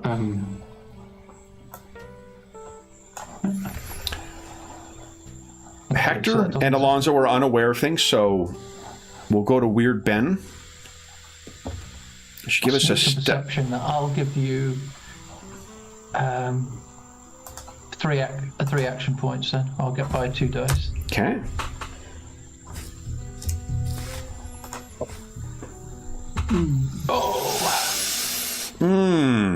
I will use another luck point to re-roll. The 20? Yep. Okay. But remember, you do get with the armor, you get 1 free re-roll. Oh, okay. Yeah, sorry, in that case. No luck. I'll just do the... So it'll still be perception and...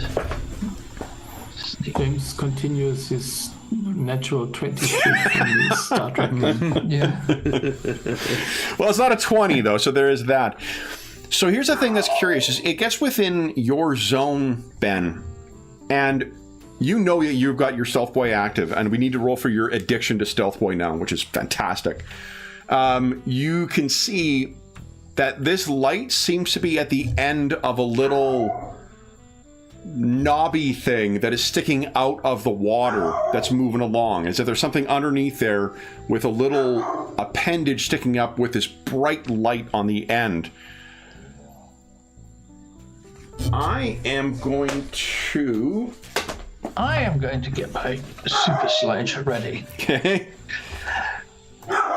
Aggie. What are you doing? Your sensors have detected there is something 1 zone behind you. Yeah. I would exactly tell that. Sensors detected movement behind. Okay.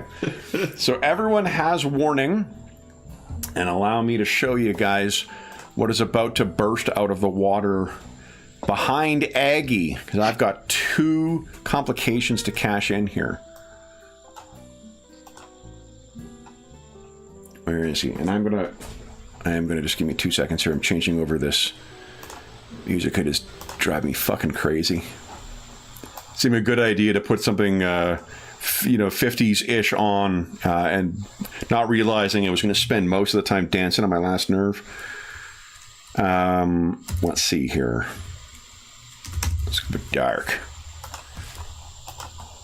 Nice. Ooh, what's this one do?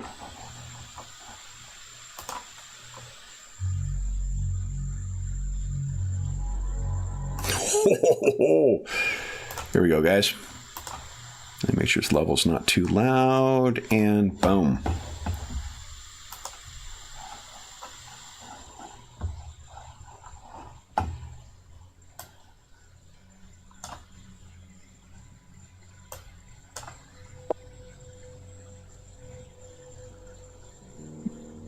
There we go. All right. And what is going to burst out of the water behind Aggie, and what I'm certain is not lurking under the water directly in front of Ben?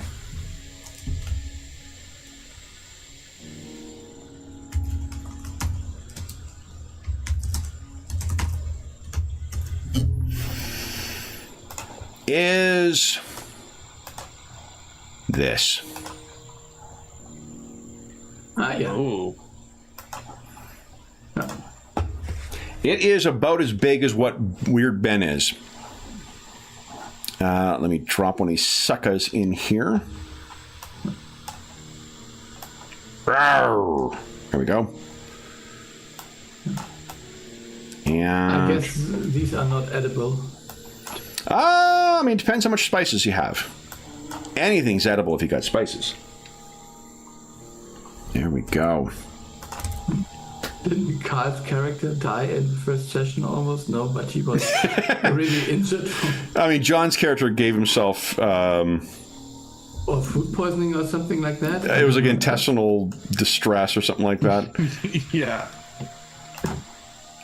Yeah. Yeah. Although we just had 2 characters bit by Skaven rats in our Warhammer fantasy game, so we may yet have 2 characters who may shit themselves to death in that campaign. All right, so this thing has burst out, and the first thing you happen to notice is that it's already at the mid-session break. So why don't we take our mid-session break now? Then we'll come back and see what this thing does to you guys. Let me add... here, I'm going to grab one of these. Although I'm sure there's not 2 of these. Why would there be 2 of them? Come on, guys. It's probably not 2. Well, I'm sure they're friendly. Mm-hmm. Don't they look it? Yeah. Oh, Anna's come to say hi. Hi, sweetie. Yeah. She's wishing you luck. And I'm just going to make this one my thing. We're coming up, guys, on, I believe it's month 4 of no deleting initiative trackers. So, got to try and keep up with that proud achievement. Ooh, look at that, guys. Look at that. 16. Oop. I know Anna's very excited that we get to use some anglers. So we'll take our mid-session break, and we'll come back in about 5 minutes and see what happens next. So for those listening at home, we'll be back momentarily.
Okay.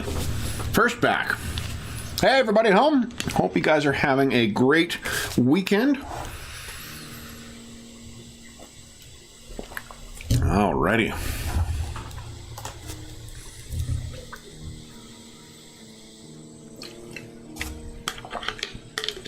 I need to grab my...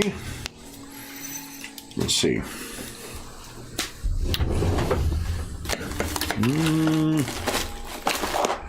Where? Oh, you know what? I relocated my Action Cthulhu dice. Nuts, nuts, nuts. Well, I've got at least 5 D20s here, so we're good. Okay. There we go. All right. Let's see what I can... Oh, I know there are momentum spends, I think, or action point spends.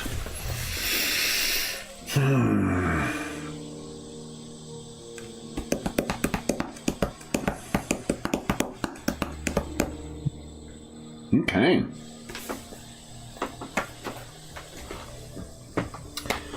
Okay, we're all back.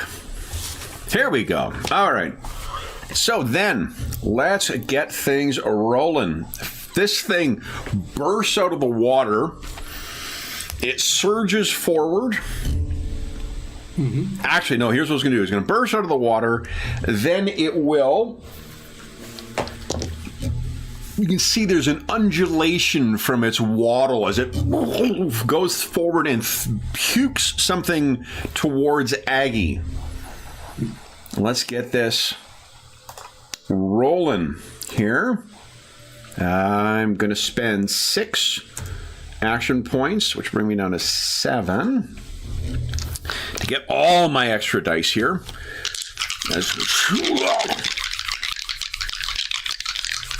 This is... Whew. Let's see. Aggie, what is your defense? It's a 1, isn't it? Yeah. Okay. Is the range difficulty always 2, or is it the defense of the target?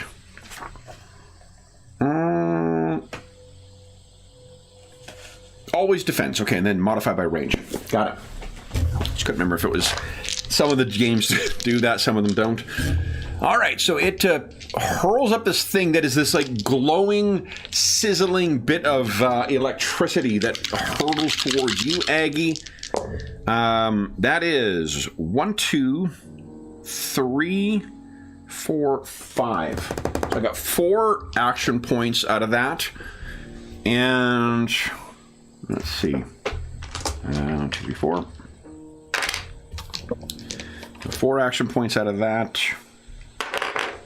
And damage. Yeah. 7. I'm going to buy 3 extra to get 10 out of it. Okay. 5, 3, 4, 5. 1, 2, 3, 4, 5, 6, 7, 8, 9. 9 points of damage, Aggie, to your body. Mm-hmm. So subtract your defenses from that. As this thing hits your body, horribly... Yeah, so, oh, go ahead. So I just have to ask, so I have something which is... I would read this thing as physical damage resistance. Energy. 5, is it? Energy. No, there's energy damage resistance. I have 1. Yeah. And physical damage resistance 5. So unfortunately, this is energy. Okay, so only 1. Okay. Yeah. So I think that's, what do we say, 10? So it'll be 9 damage, I guess. And then unfortunately, this thing globs onto you. Whatever. Yeah. And it is still arcing, and whatever this thing is continuing to charge, and it will cause damage next round as well. So, take 9 health points off. Then, I have 4 action points. I'm going to spend 2 to take an action again. Another major action. Wait, is it 2 or is it 4? 2 for another major Yeah, action. sorry. So, and then I'll spend 2 and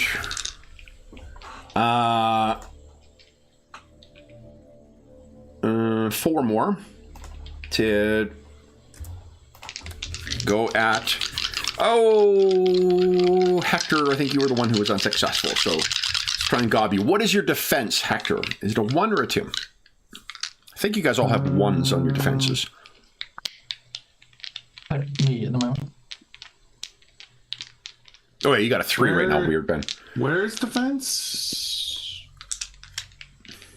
Under gear? Just under your hit points on the core sheet. Under. Oh, there. Yeah, defense 1. Yeah. Okay, I see it.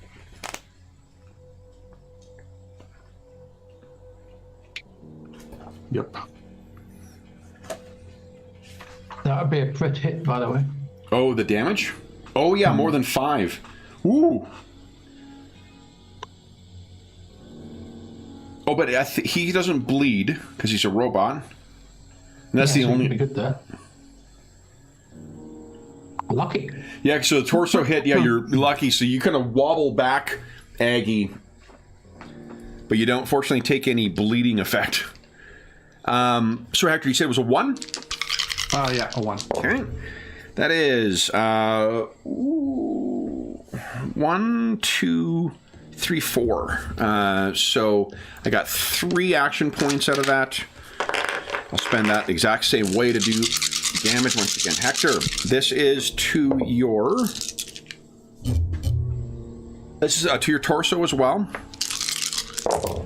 That is 1, 2, 3, 4, 5, 6, 7, 8 points of damage.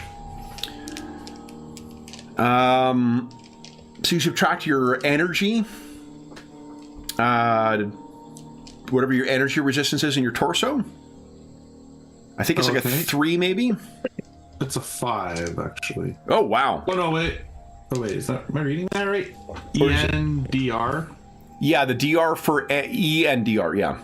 Yeah, it's 5. 5. So then okay. I take 3. 3 points of damage. Yeah, and it's likewise. It's sticking on you and still sizzling away. And then it will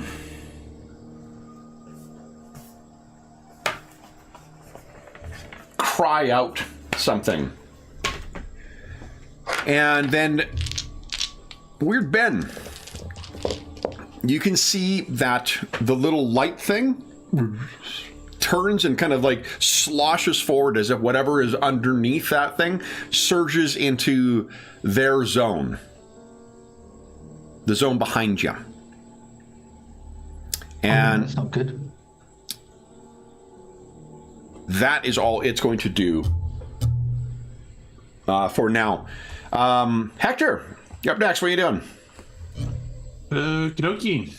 Well, I'm going to get out, since it's stuck to me, my 44 pistol Okay.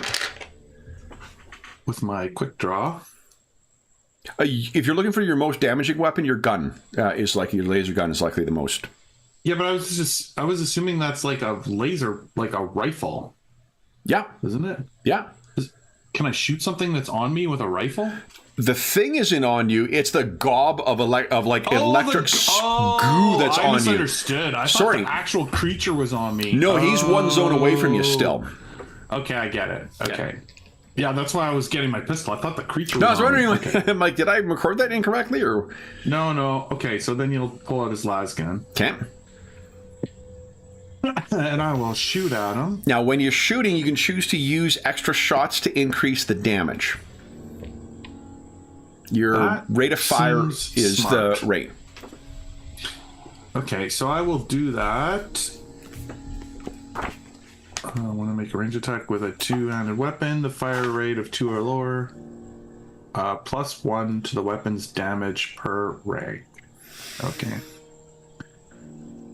So Now, hold on. Let's see if I can't remember when you have to decide about the.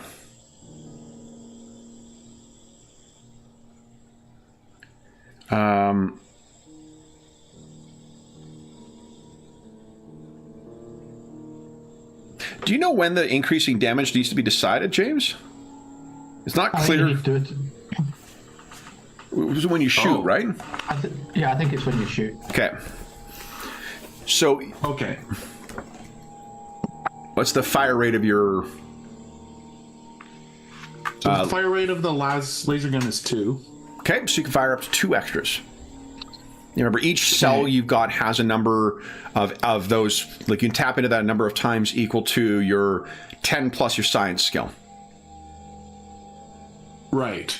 Okay. And that doesn't give me additional dice, though, for the roll to hit. That's just the damage part? Correct. Okay. I will give you an additional dice, though, to roll one more. So roll 3. You got it.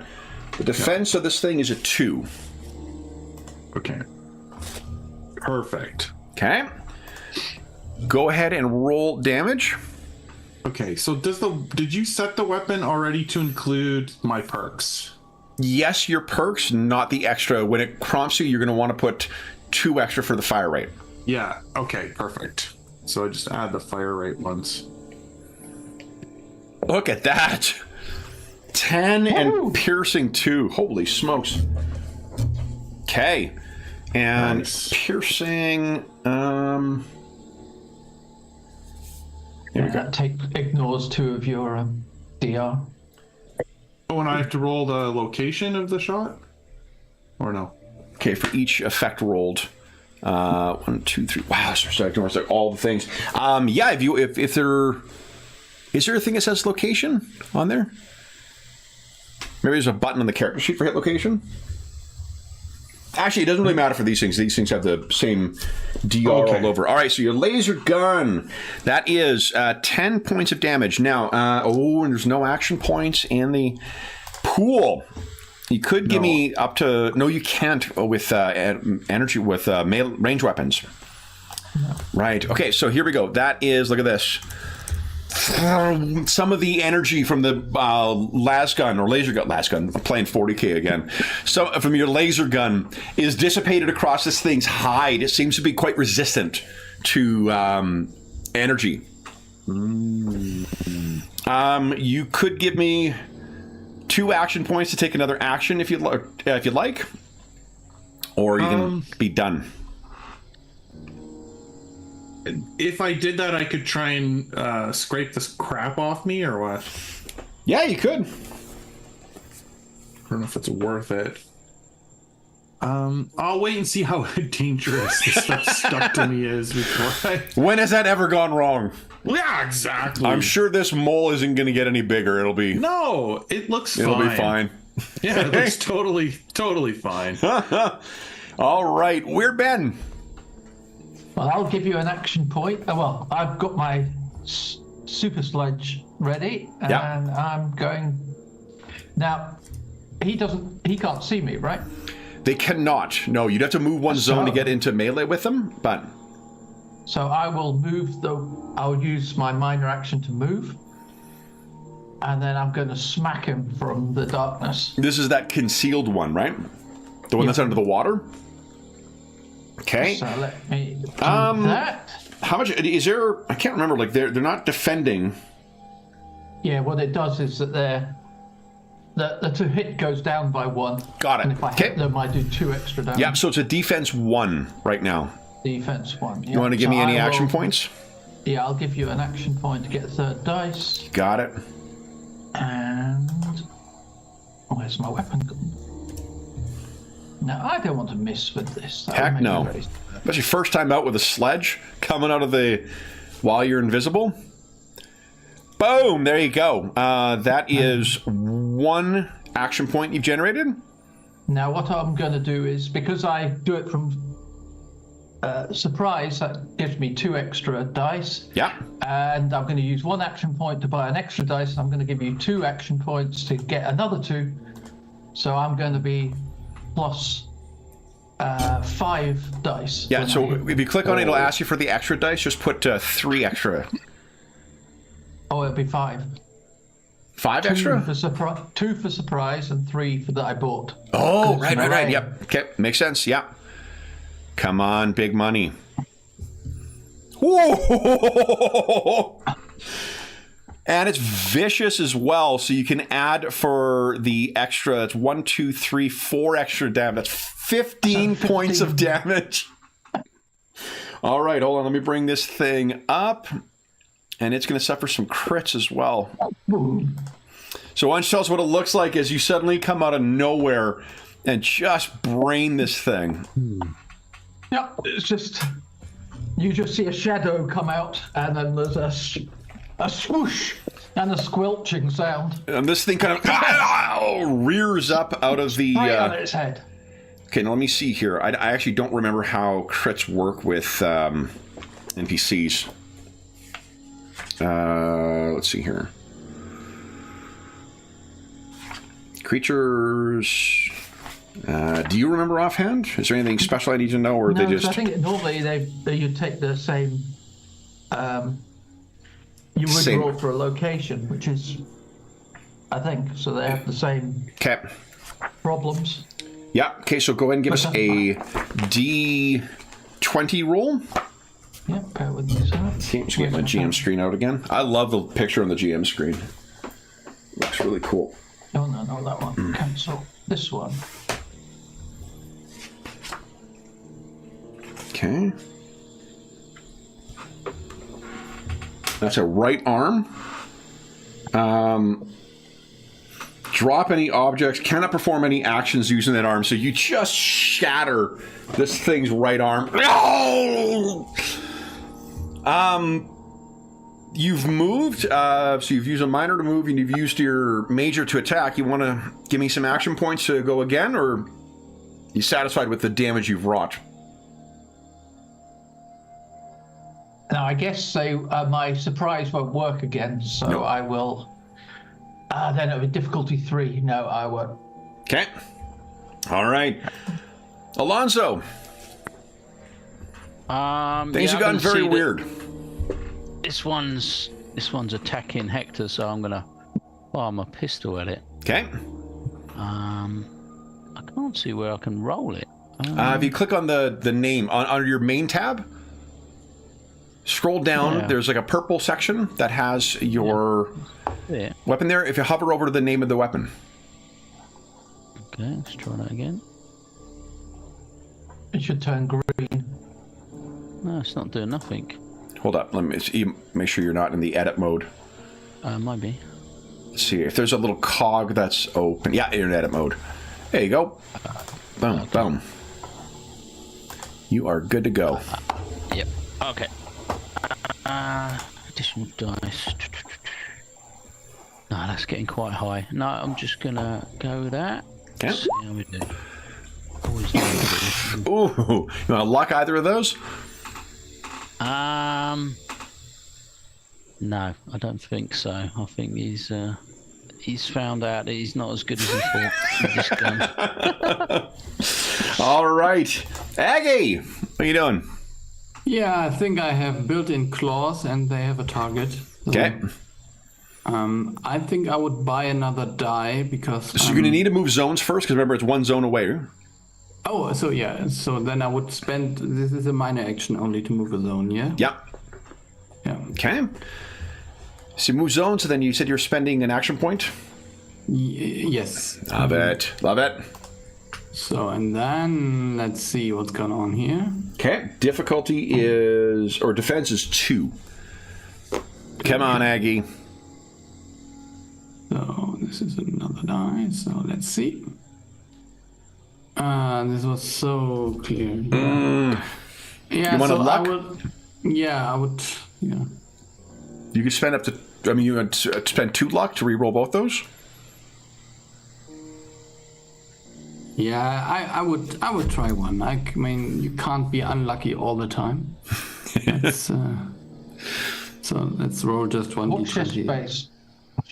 Yeah. Come on. There you go. That's 2. Yeah, That's a hit. So, go ahead and roll damage. Okay, so let's see now. And you could, because it's melee, you could give me up to 3 action points to roll up to 3 dice. Yeah, and I have this perks, which means, okay. Okay, I can spend a point of luck to inflict a critical hit if I want to. This If you is click on the perk, yes, Slayer perk. But I think I could roll the damage first before I. yeah. Have And then to, there's something that triggers when you get a critical hit as well. Yes, this is bloody mess. Yeah. Yeah, so if I do one injury, I do a second one. You potentially, yeah. So I will. This. Well, let's see. So, any additional dice? I think I didn't get any additional die. No, Nope. I just. Oh, that is. Come weak. on.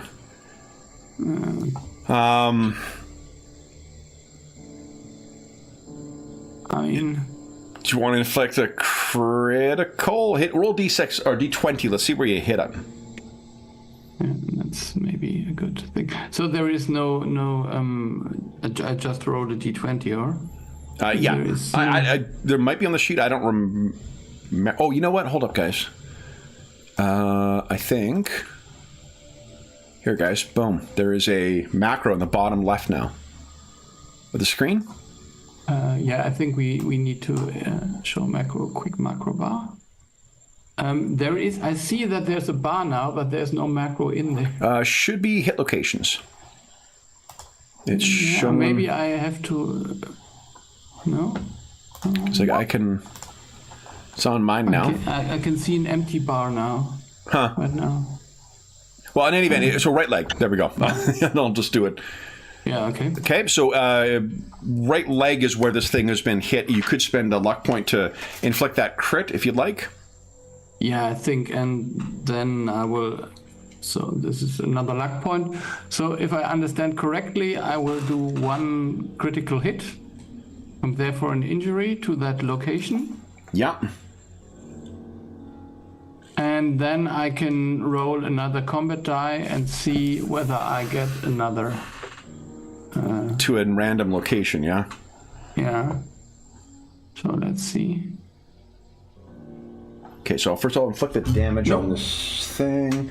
So unfortunately the hide is too tough, so you're not able to get through, but you do manage, just with the impact, to bust this thing's... Do you have to do damage in order for that to trigger?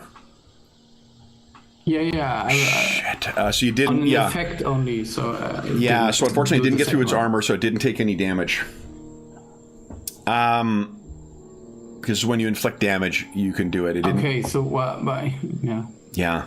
Darn, yeah, so, well, I wouldn't have spent the luck point then, but nevertheless, yeah. That's fine. You know, so yeah, don't give yourself your luck point back.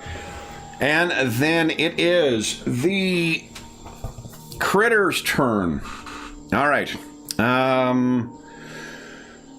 These things will... Let's see. Okay, so I'm doing this on the wrong turn, but the persistent effect here. Let me roll this. Hector, you're going to take... Go. 1, 2, 3, 4, 5. 5 points of energy damage, which I think doesn't get through your armor. No. And No, Aggie, save. that's 1, 2, 3, 4, 5, 6 points of energy damage. I think you got one Okay, armor, so. Yeah. Aggie's getting fine, then it burns out, so you guys aren't taking persisting damage anymore. The one that is, let's see here. Aggie's getting pretty beat up here. The one that's with you, Weird Ben, let's start with that. I'll turn, you got a defense of 3 right now, don't you? Because you're invisible? Yep. Okay. I'll spend 6 to get my self up to 5 dice on you. This thing's going to try and get you with its claws. That is 1, 2, 3, 4, 5. So I got 2 action points. I'll spend 2 to roll 2 extra dice. There we go. The thing. Oh, and it's 1 less dice. Get out of there. Quit cheating, Madison. All right. That is 1, 2, 3, 4, 5, 6, 7. And they're not vicious. 7 points of damage, but it is piercing. So I'm piercing 2 points of armor. Remember, you get the one extra because of your... One extra, so I've still got 2. So that was 7, you said, so that's 5. 7, yeah. So 5 will get through. Okay, and... Oh! So we got an injury. That's an injury, yeah. See, that is to the right leg,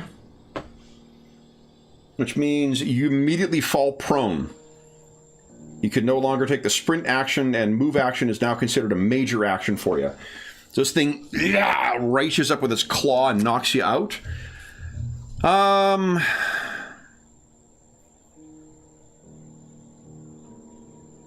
This one with Aggie.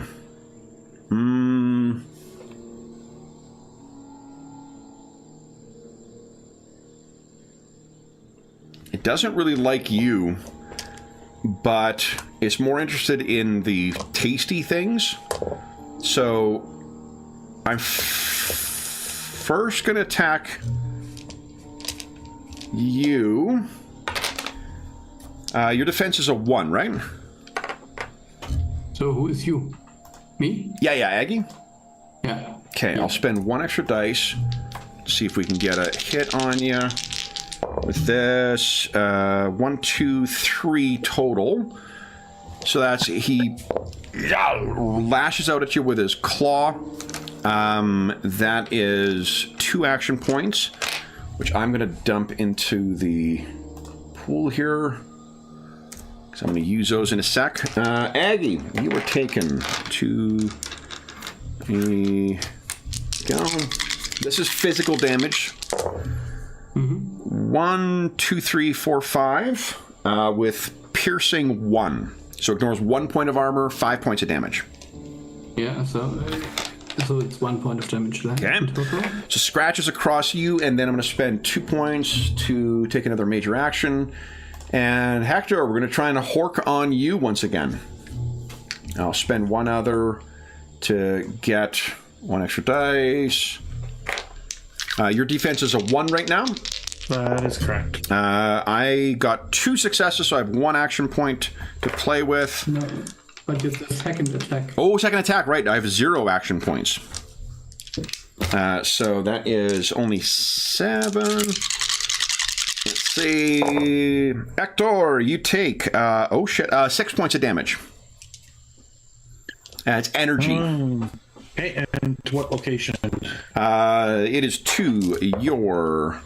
It just matters if it's my head. To your torso, not to your head. Okay. So, it is... Once again, you're lit up and burning with this thing. Hector, you're up next. What are you doing? Excuse me. I'm going to... Yeah. I think I'm going to fire on the weakened one. The weaker one. Okay. I will use an action point. Okay, so it will be 1 more difficult because you're in close range with this thing. Okay. So the defense will be a 3 you're rolling against. You're using 1 action point. Okay. Yeah. All right. Here we go. Oh, I don't change that number, do I? Which number? What I'm rolling against. No, you don't. Okay. Ooh. Nice. All right, so you got 3 successes. So that's a hit. Go ahead and roll down. And did you max out your ammo again? Yeah, these things are too dangerous not to. Okay. So I'm down 4 total now. Okay, go ahead and roll damage. Remember to add the fire rate is 2. Add that as 2 extra dice. Yep. You could give me up to 3 extra to do 3 extra damage if you chose. It's a ranged weapon again, right? Oh, you can't. Yeah. Never mind. Yes, right. Yeah. I keep thinking again, changing in every bloody game. All right, so it's 3 piercing. Oh, 6 piercing. So you ignore its armor, which means 9 points of damage. Look at this. Which tells what it looks like as your laser gun blasts into this thing. Oh, I think I'm. It's just tearing through its arms and legs, trying to sort of, immobilize it. And you did. So one of them knocked this thing knocked Weird Ben's legs out from under him, and then you zorch this thing in its leg, and it screeches and falls down as well. Oh, beautiful. Anything else? No, not right now. Okay. Then, Weird Ben, you're prone. What are you doing?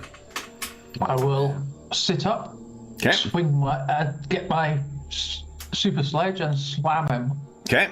with it. All right. Go ahead, and are you giving me any extra dice? I'll give you 1 Okay. and... Oops, wrong thing. 1 extra dice. That is, you needed 2. Oh, it's prone, so it'll be 1. So that's 2 action points you've got right now. Right, well, that's going into 2 points of damage, and I'll give you another action point. Love so it. I got another 3 just to make absolutely sure this sucker's going down. Okay. So that's 3 extra dice. And that triggers vicious. so that's 11 damage. Yeah, that's crazy. All right, so this thing is down, and it is not getting back up. Ugh. Then, any other actions? No, because I guess with a minor action I can stand up. I think you did stand up with minor, didn't you? Oh, I sort of just leant up, got myself up from prone. Yeah, that's a minor action. But... Move is either move one zone or stand up from prone. Okay, so I'll stand up from prone. Okay. Yep. Okay. Then, Alonzo, what are you doing? Can I heal or repair Aggie? I think you can using repair rather than medicine. And let's see what first aid is like. I can't remember what it is. Like you need a robot repair kit, which Aggie does have on him. Yeah, I have 1, but I don't think I can give it to you right now. Okay. So I can't use. I am busy. I can't use the deluxe toolkit or the multi-tool. No. Click on the thing. I actually can't remember. If you hit the arrow, there you go. Perfect. Reduce difficulty of repair test by 1. Let's see here. Damage effects, dying, healing. Page 34. Yeah. Go.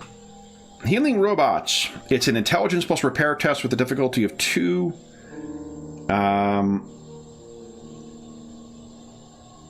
Yeah, I think robot repair kit just reduces it by 1. You could do that. You have to move in on Aggie. Yeah. I'm in range to move, yeah. Yep. So close enough, yeah. And Aggie has suffered 1 injury, so it is plus 1. He's just not bleeding.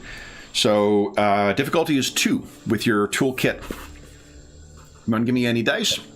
I'm gonna give you 1 dice. You got it. I can't remember if you've got any talents that also, or perks that also tweak that. Allows me to re-roll 1. Fantastic. Okay. I want to give you a point. So let me do that. So extra dice. Nice. All right. So that is 2 action points that you're getting out of that. And what is your repair skill? Can I re-roll? I can still re-roll the 1, can't I? Yeah. Oh, absolutely. Yeah. Might as well. Yeah. 13. Fuck yeah! Look at that. Yeah. 5 successes. So that's 3 action points. So my repair skill is 5. So that means Aggie, you got 5 health points back. That's good. Can I add the successes to increase that or anything? Not for the healing. No. Okay. You can with healing typically. Yeah, but it doesn't seem to be. Yeah, it doesn't expressly say that, but I think it's just that's an oversight. So, yeah, you could spend 3 extra and restore the 3 action points and get 3 more back for Aggie. Yeah, I'll do that. Okay. All right. Then, Aggie, you're up. What are you doing? Yeah, I feel much better now. So I guess, yeah, I'm still hoping that my claws will finally get some more damage in here.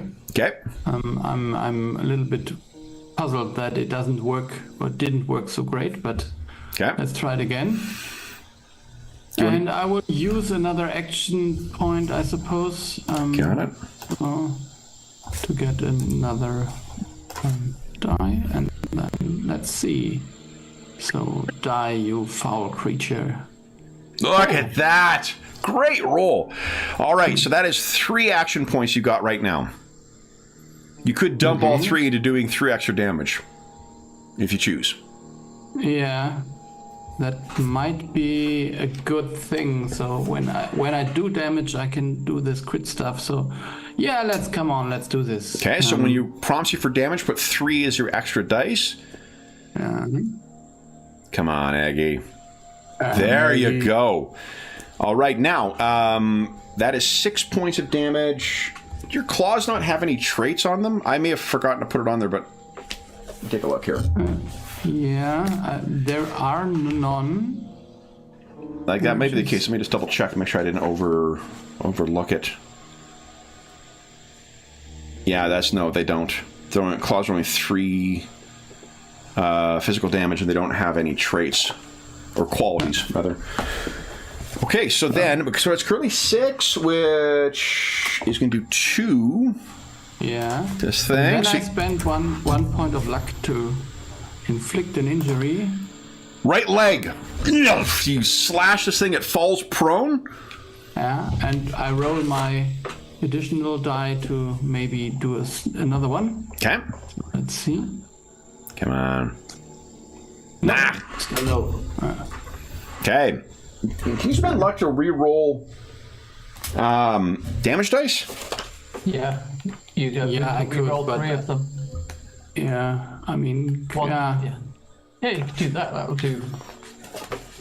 1 luck could re-roll 3 of those. Mm-hmm. Do you want to re-roll that one? Oh, actually, you could re-roll. You could have done that with your claws as well. Yeah.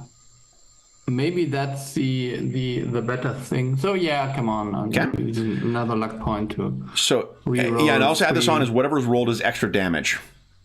Yeah. So not all of them though. You get to re-roll 3. No, I just add additional die. So that's stupid. Okay, so then I will roll just 3. So, sorry. That's okay. Another 2. Fucking nice. Look at this. Which would have been another injury. Yeah, so let's see. You have fucked up both of its legs. Well and truly. First with your first hit and then with your bloody mess. So Aggie, what do you think? Are you just going fucking crazy? Yeah. Obviously. All right, like some kind of, uncovered blender, Aggie is just flailing around with nothing but sharp bits. Yeah, I saw this thing that's called the Black Hole, this movie once when there was this robot. All right, then, Aggie, if your turn is done, it is this thing's turn. Okay. Did not enjoy Aggie hitting it, so it's going to need to spend a minor action to stand up. I got a lot of action points. Aggie, we're going to try and bring the harm to you, unfortunately, here. So let's... Again, yeah. Get this out of here. Here we go. Anna says, good luck. She's always on the GM side. It's really unfortunate. I got 4 successes, which is 3 action points. And let's put those all into damage. You're tougher than you are when it's not using physical. 1, 2, 3, 4. Actually, this is a terrible fucking roll. 6 total. Physical or energy? Physical, and I got 4 piercing. 4 piercing. Yeah. That means that I only have 1 damage resistance. So it was 6, so a 5. Okay. 5. Okay, hold up. It is... Your left arm is not functioning right now. So Aggie currently has 2 injuries. He's fortunately not bleeding, but malfunction. That is it for it, guys. We're all out of action points. What has happened here? Hector, you're up. What are you doing? Hey, fire on this thing again. I would say you could spend a minor action to aim, which would allow you to re-roll 1d20 on your attack. Oh, I mean, that's not a bad move. All right, so I'll do that, and I'm firing full firing rate. Okay. You want to give me any points, or you? You might as well have a point. Okay. Right ahead. Go 3. 4, nice. Look at that. So you have Need a reroll. 2 action points out of that.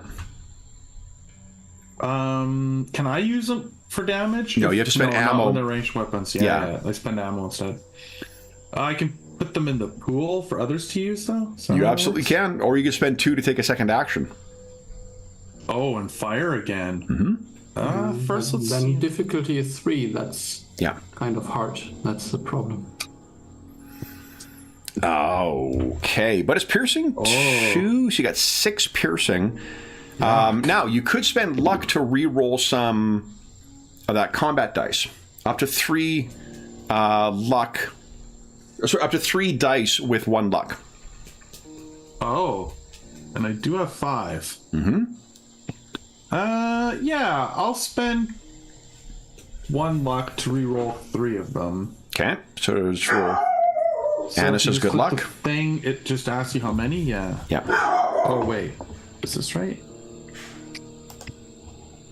No. Yeah, that is the problem. If you say this roll additional combat dice, it's just making weird stuff. Yeah. That doesn't really work. Well, you can use the one at the top.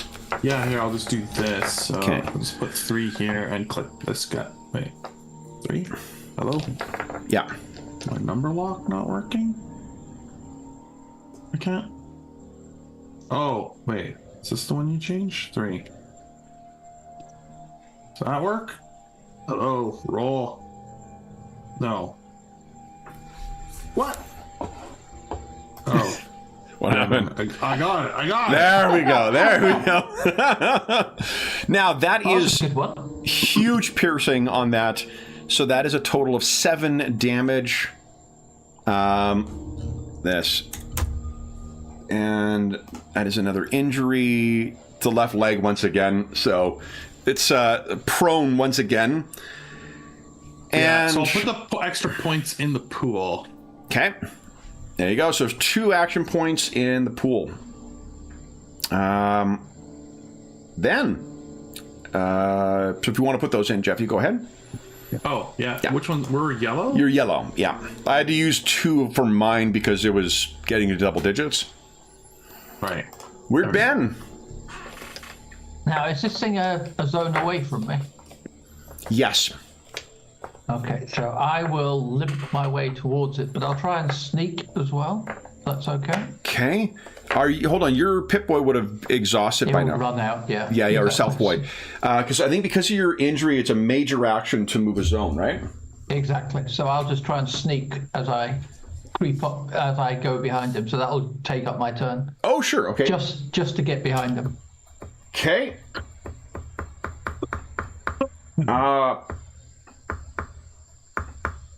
Is there something mechanical you're trying to achieve with that, or is it just a narrative? Well, partly so he doesn't blast me, but also I sneak everywhere, so. Oh, 7 foot tall. Unless I can get a surprise on him because he's not expecting it, but otherwise I'm just going to sneak for the hell of it. Yeah, like if you spent your well, give us a give us a stealth check. You got that combat shadow combat armor as well Exactly, too. so. You have, and there's 2 action reroll. points. 2 action points are available right now. I'll just leave it with that. I get 1 free one, so I'll use the 1 free one, Okay. and then I'll get to re-roll 1. Okay, so and I'll re-roll The 1. Yeah. Oh, and that was the wrong skill as well. Go for the roll to assist.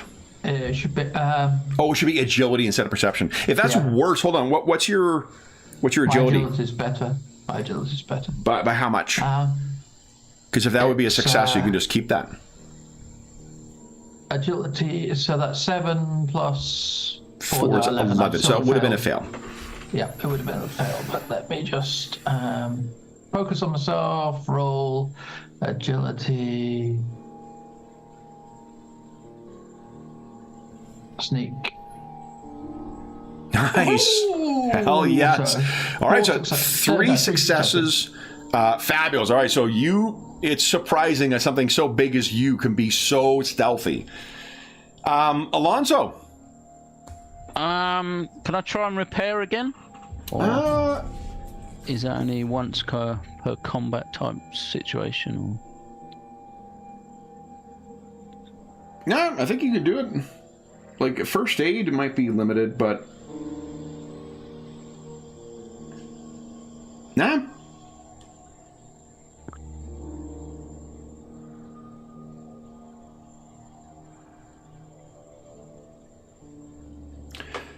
You can only heal a stable character. That's weird. Yeah, like, there doesn't... I'm sure there's something hidden somewhere about it, but I don't see any restriction in the paragraph, so... I think there's something about you can't do it more than, but I don't think that makes any sense with robots. Yeah. Should be able to do that as much as you like. Yeah, with a robot. So yeah, you can do the exact same thing, Alonso. Okay, yeah, because it seems to be chewing Aggie up quite bad. Yeah. So there's 2 action points in the pool. I will use one to get an extra dice. Mm-hmm. So let's roll that. Do I get to re-roll one? No, I didn't, did I? Oh, it reduced the repair by 1, didn't it? So how many did I need? You needed... Aggie has 3... you needed 3 because she has 2 wounds right now, or 2 injuries right now, and your toolkit reduces it by 1, so that's a success. Aggie, you are restored for 3 again. For 3 or for 5? My repair is 5. Oh, 5. You're prepared for 5 again. Yeah, okay. And you could, there's 2 action points in the pool. You could spend those to augment the damage. Healed. Nah, I'll let someone have an extra turn or something. All right. Yeah. Then it is Aggie. What are you doing? So this thing is prone, I suppose. It is. So that makes it easier to hit. Does. I would use 1 action point from our pool to give me another die. Okay. And I could actually aim with melee weapons as well. Is this possible? Yep. First attack roll you use. Okay. So then... Line up a shot and then activate blender. Yeah. So maybe go. It's not a chainsaw, so it doesn't get the chainsword sound. But so, and I can re-roll the 17. Hell yeah. That is already a hit with 1 action point. With 3 action points. Because that's a tag skill. Yeah. So you have 3 action points right now. You want to dump all those into damage? Yes, I think we should. Yeah. Here we go. I think we should. So. Come on. That's 8. better. That's nice. 8 physical damage. Now, oh man, yeah, you roll damage on every single one of those dice except for the one. All right, so then that is 4. So let's look at this. 4. There is 2 action points in the pool. You feeling bold to try and take a second action there, Aggie? Yeah, that's only difficulty 2, isn't it? Mm-hmm. Yeah, come on. Let's finish him off if you can. Yeah. Okay. Doesn't get easier than this. So let's try again. You want to give me any dice for extra or action points for extra dice? I think no. Okay. Let's hope for some luck at this. When has that ever gone? Hey, look at that! Awesome. That's a hit. No extra damage, but go ahead and roll damage. Yeah. Or no action points, but go ahead and roll for damage. That's also 6. 6 is pretty good. All right, so with his armor, and go. All right. Then it's this thing's turn. It is going to disengage. Is it a major or a minor action? I think it's a major action. Oh. Does it need to stand up first? No, it can swim because it's you knocked into the sewer water. So this thing is going to. You see the little light thing on it disappears under the water, and you see the glowing light underwater as it zips away and then moves to the side. Everyone can get a luck point back. Now, with that thing gone, you guys take a quick survey of everyone else. I think, Hector, I may have owed you one more roll on the glowing whatever the fuck damage, but I'm going to let you skate this time. Ben's leg is pretty messed up, and Aggie's arm is messed up. So... Is there anything we can do about that? I'm just checking now. Yeah. You can do a treating injury. Yeah, I've got a super stim pack. Oh! Which can... Restores 8 hit treat health up points. to 2 injuries. Ah! Plus it does 8 hit points back. So you want to just inject Weird Ben? Yeah. Yeah, I mean, I've got... It says I've got 4 of them. But if you do... where is it? So I could use my repair kit to get rid of 1 injury, if I understand this correctly. Oh, great. Is it a consumable? Yeah. What about repair kit? Yeah, if you do first aid with just an ordinary stim pack, that would do it anyway, pretty much, because you could use it to heal the injury, and then I get 4 hit points as well. I think it's or. At least it's the same as... If you use the first aid, if you take chem, it's either or. If the patient receives it in addition to any other effects. It says or on the robot repair kit, though. So it may be and in the description of the major action. Well... Yeah, because I'm looking at...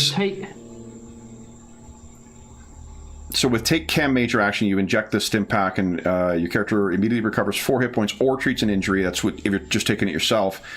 When it's administered, they regain 4 hit points in addition to any other effects, and any AP healed twice as much. It doesn't, unless it says something on the description of stim pack, it doesn't heal an injury. You pick which result you want. What's the first aid? Yeah. Yeah.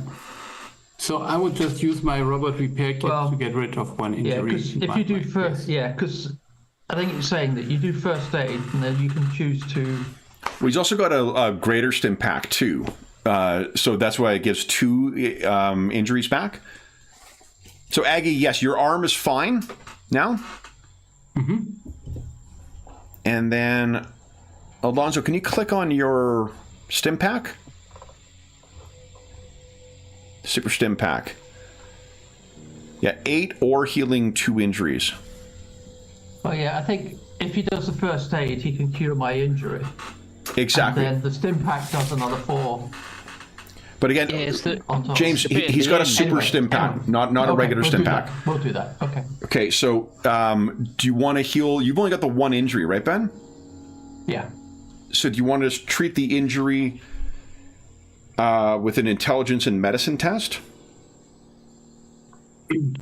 Yeah, I'll give it Just a be a go. difficulty 1 because he's only got the 1 injury. And then you could inject him and he'd recover 8 health points.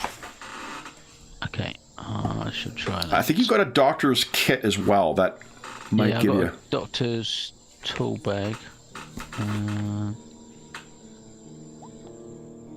That reduces the difficulty.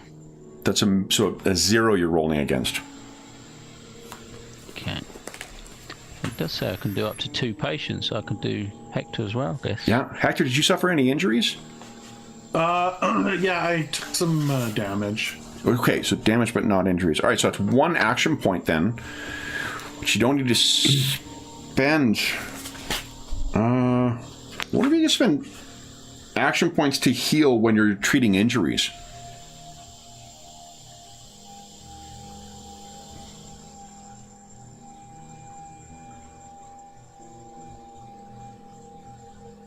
Huh. I don't see any reason why not. So, you recover. If you want to use the super stim pack on Weird Ben as well, he'll heal fully. His injury will be treated. Yeah. And you'll have 1 action point in the pool. Yeah, I'll do that because I've got 4 of them. So. Okay. I'll use one up. And then, how do you want to handle Hector? Do you administer a super stim pack, or you want to try and heal him without using that? Then it's going to be, he has 0 injury, so it's a 0 you're rolling against. Yeah, I'll just do a normal roll because he's got less health missing, as it were. Yeah, and then it's just he heals equal to your medicine skill plus 1 hit point for each success. Okay. I shall. Look at that. Perfect. So 3 action points. What your medicine is a 4. So he's back up, and you got 3 action points in the pool. Yep. So I'll put him back in the pool. Nice. And then you just got Aggie left is down by 7. Yeah. So I'll try repair. Aggie only has 1 wound, 1 injury right now. So the difficulty will be a 2. Yeah, I might use those up just to get the extra dice. Okay. Yeah, I'm going to use those up to try and get everyone back up to 4. You got it. So we're rolling 2 extra dice. Hell yeah. All right, so then that is 1 action point out of that. Aggie, you're healed for 5. And do you want to spend that 1 excess action point to heal 1 more? Yep, so Aggie, I'll you're leave up to the pool empty. 16. 16. Yeah. All right. I'm good as new. Exactly. Darren, is there any game where you don't play the doctor patching people back together, or is that just... It's a stereotype. That is your... Pigeonholed. Pigeonholed. George plays corrupted wizards, and you play the people who patch people back together. So, what are you guys going to do now? You did run into the thing that you were planning on running into, or not planning on running into. You seem to have the way forward. What are you planning on doing? Do you think anyone heard all that laser fire? Come on. There's a chance. Yeah. I think we gotta move. I think we gotta go as fast as we can at this point. Speed it up. They might have heard that laser fire. All Get right. there before they figure out what we're up to. Okay. Then I will tell you guys, because you're being so... you know what? Ben, we need to roll for your addiction. Because you used a stealth boy. I think you just roll... this session you've only used 1. Yeah. So... just roll 1 combat dice.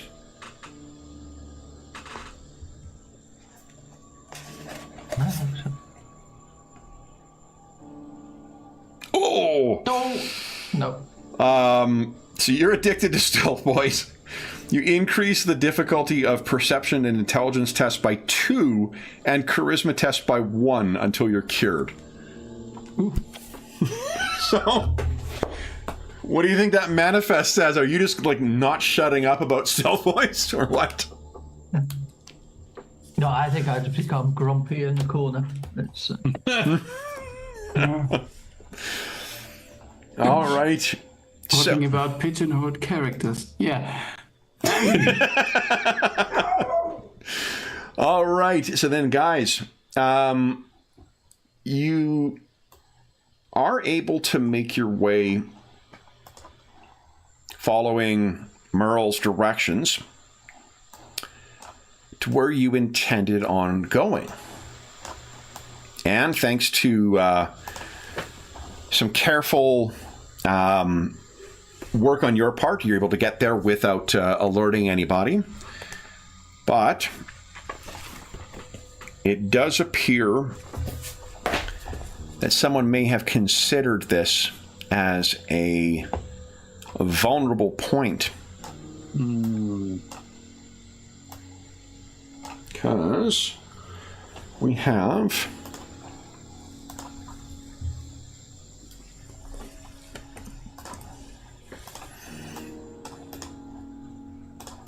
a few guards who are keeping an eye on this place.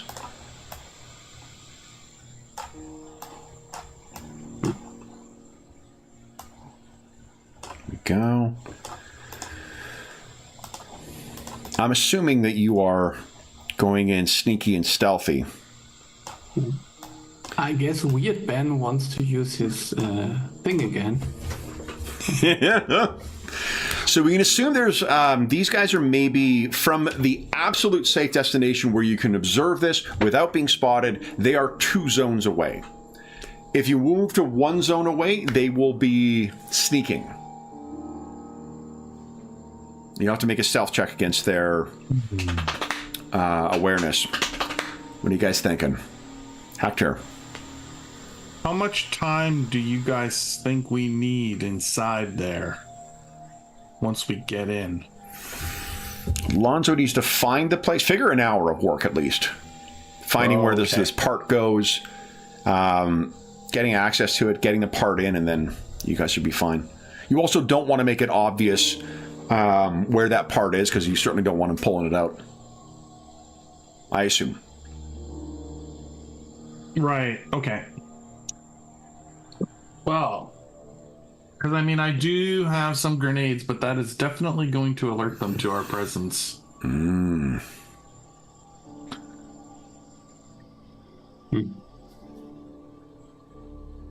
don't know if we can take them out fast enough. Maybe. I don't feel confident sneaking past them. Mechanically, guys, just so you can judge, if you were, more... we spent more time with this type of game, the level of the adversaries you faced before were level 9. You guys are level 5. These guys are level 2. Well, let's mow them down, boys. Okay. If violence you request, then violence you shall have. Everyone go ahead and click on initiative. Let's not waste any time. Get my initiative tracker going here. Come on, you. Boom. All right. And initiative is an 11. Okay. Do you remember, James, what ties go to in this game? Ties go to heroes, I assume? I think it goes to the NPCs. To the NPCs? Bizarrely. I know, that's not what I would expect, but let me just quickly...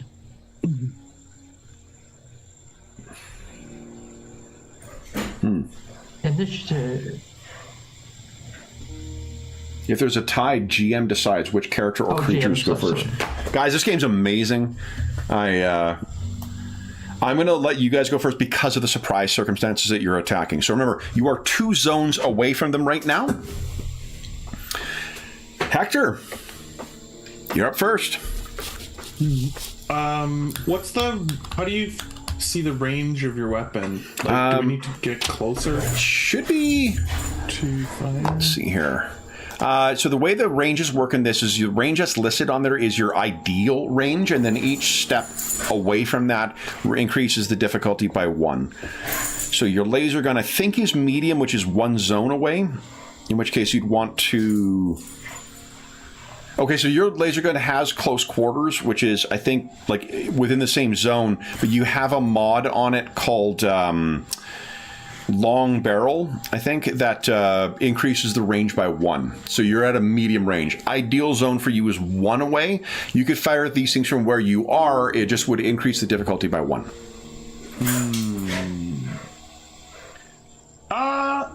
Yeah, let's do it.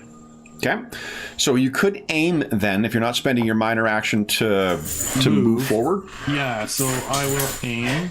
Yep. I will give you a dice. Okay, there you go. Their defense is only a 1, incidentally. I know, but I need to hit a 2 because of the zone. Yeah. So here we go. Come and on. I am using my full fire rate. You got it.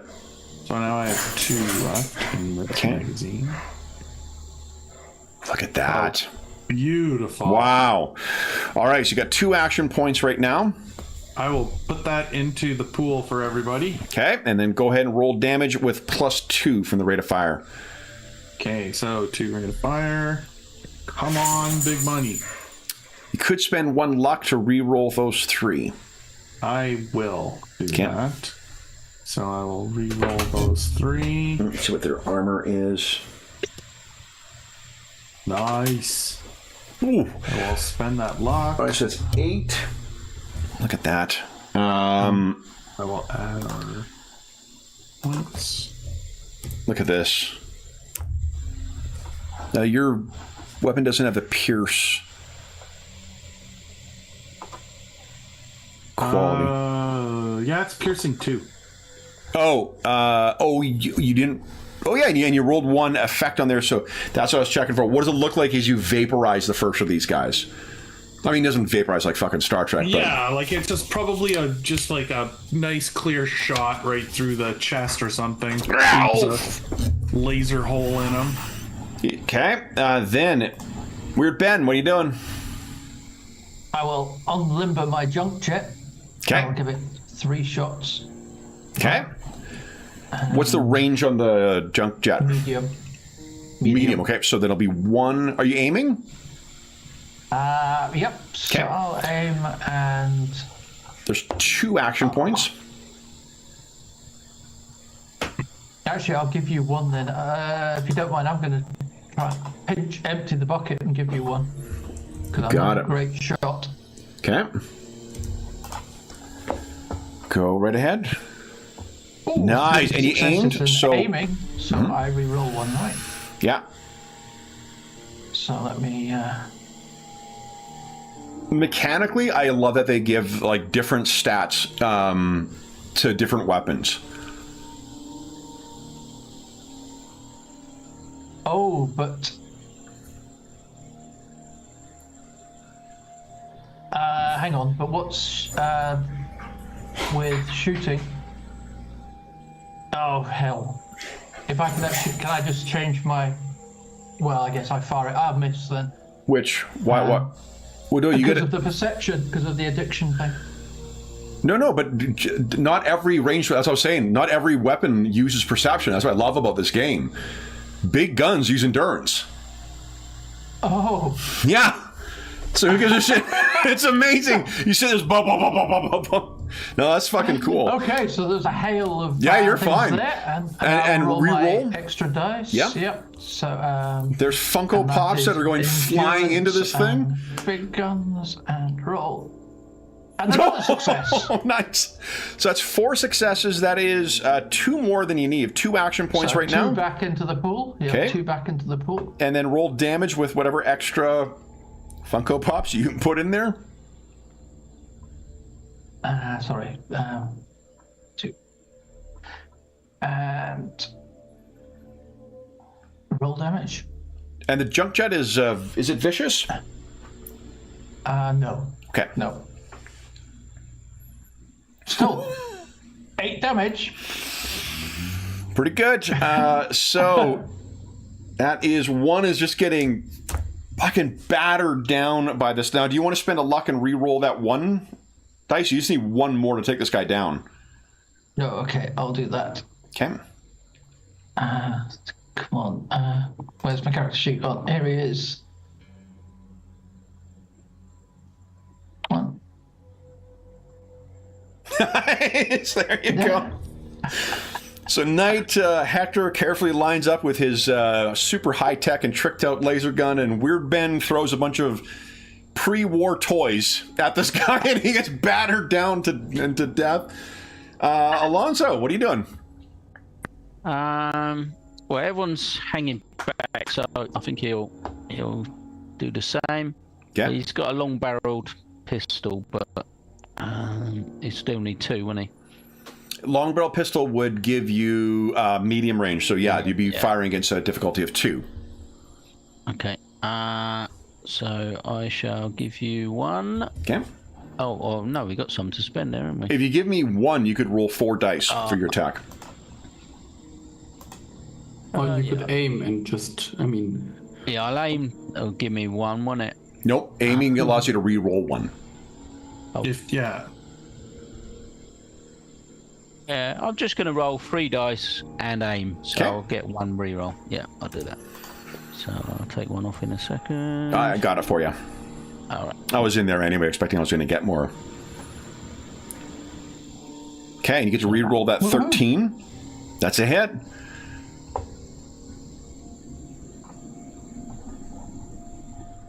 Let's see, come on. 20. See if I can get another one. That's tag skill too, so there you go! It's 2 extra. All right, that is 2 action points you've got. How many did you fire? What's the rate of the fire rate for your... It's 2. Okay, and did you fire at max rate? Yeah. 2 extra damage then. So go ahead and roll damage and add. I'll put the 2 back in the action point pool. You guys have 3 in there now. Oh, there isn't a damage on there. What was that? You rolled the skill instead of rolling the weapon. That's why. Yeah. Okay. There you go. Ooh, and then go ahead and roll. Did you have 2 extra damage in there? Yeah. You did, okay. Because it's pistol's only 4 normally. All right, look at this. So you hit the guy, and then, you could spend 2 action points to take another action. It'd be difficulty 3 to hit at that range. I'll leave it to the guys that are better at this, I think. All right, then it is these guys' turn. Now, I think... how does cover work in this? Do you remember, James? If you're behind it, then you can roll dice to add to your armor, as it were. Okay, so it's like shields in Conan. Yeah. Okay, cover values are 38. Here we go. All right, so they're each going to take minor actions to duck behind like pipes or the other shit that's around there. It'll give them 2 points of armor. And then they are going to return fire. Let's see here. I think they are troopers. Troopers. I should not have closed this book. Guys, I made a mistake. I regret everything. Hold on. Where is it? Where are you guys? Nope. I like how many adversaries they have in the book. Oh, and I found them pretty easily. Okay. Then I'll just roll 2 dice for each of them on each of you. All right. Ben, your 1 with their gun is a... Ooh, I need 3 to get you. That is a miss. Hector, that is a miss. Alonso, that is a miss. Aggie, that is a big miss. All right, so they're firing away at you with these scrap guns. No one manages to get, they get you, but they have gone behind cover. Aggie, what are you doing? I'm moving in one zone as minor action. Just wobbling forward. Yeah, and then I suppose I just shoot with my laser. Okay. So this is only close, and I have no thing about this. So I think I need 2 to hit. You do. You could spend 1 action point to take a minor action and aim. Do you want to have a reroll on deck? Yeah. Or you could get extra actions or extra dice. Yeah. I would say... come on. Is it what's better? I think I would just have 2 more dice. And you got it. Use all 3, yeah. Okay. Come on. Let's see. So... And I need...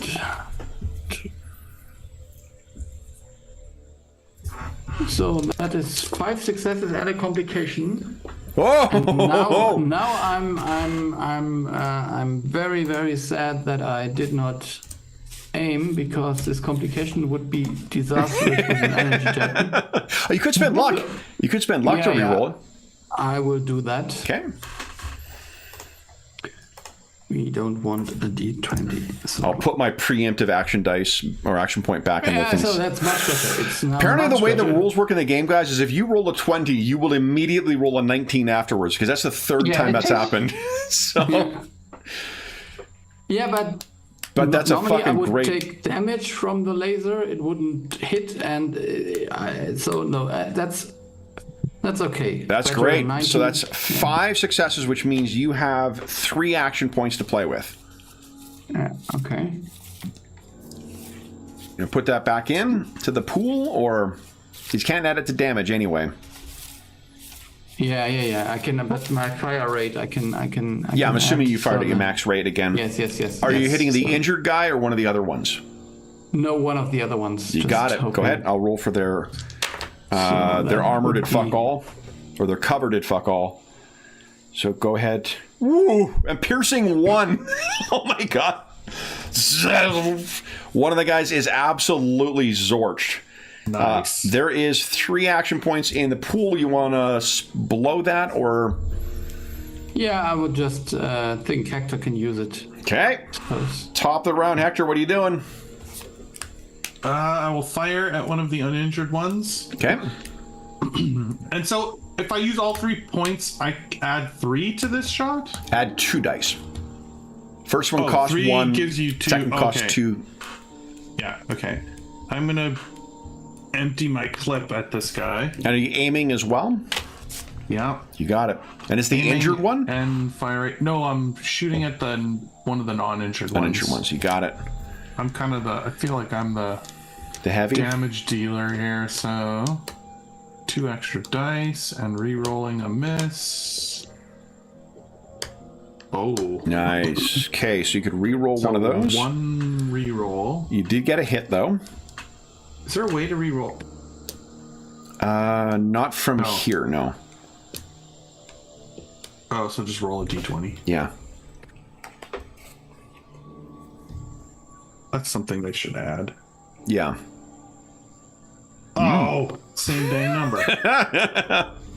All right, so then, that is a hit. So go ahead and roll damage. Remember to add the +2, or add 2 from your clip. 7, and it's piercing 2. You could spend a luck to re-roll those 3. Yeah, let's make sure this guy is done. Okay. So roll the extra 3.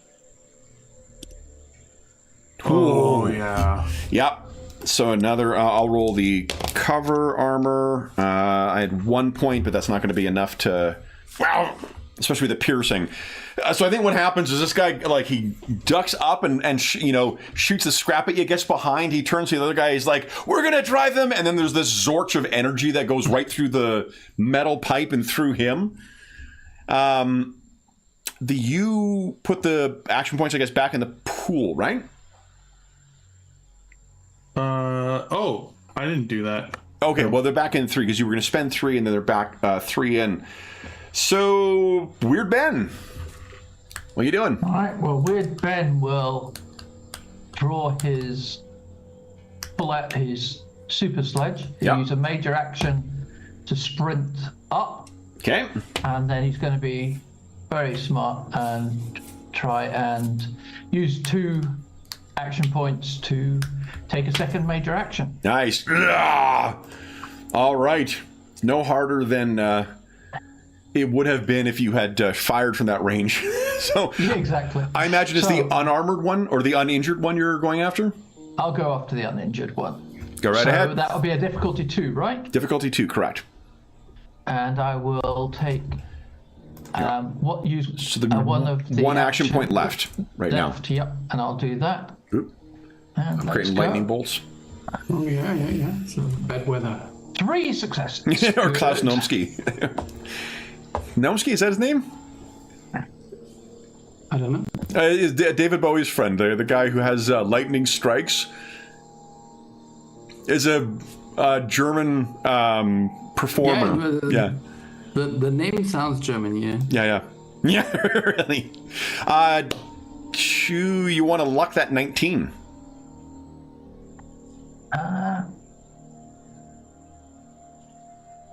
You got a massive chance of hitting, which is the only reason I ask. I mean, you've already hit him. Let's do that anyway, because I've already smacked him.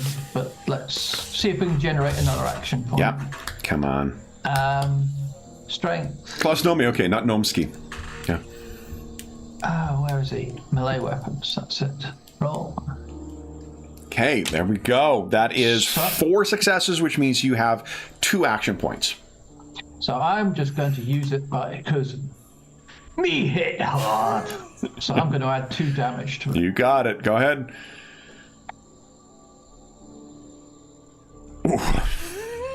Yeah. So, 6, 7, 8, 9, 10. It does 11, it should be, because it didn't count the vicious. So that's, yeah.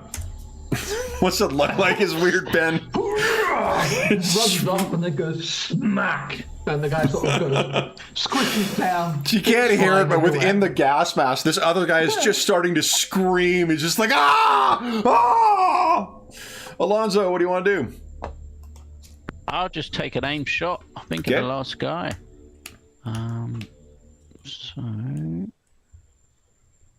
let's fire that. So you re-roll one of those? That's actually going to be a miss. Oh, well, no, it's not. You could roll 1. So. Oh, yeah, I could do. Yep. Yeah, I could. No, actually, you could roll 1 to 3. That's a tag skill. So, unfortunately, that's a miss. Do you want to luck the other one?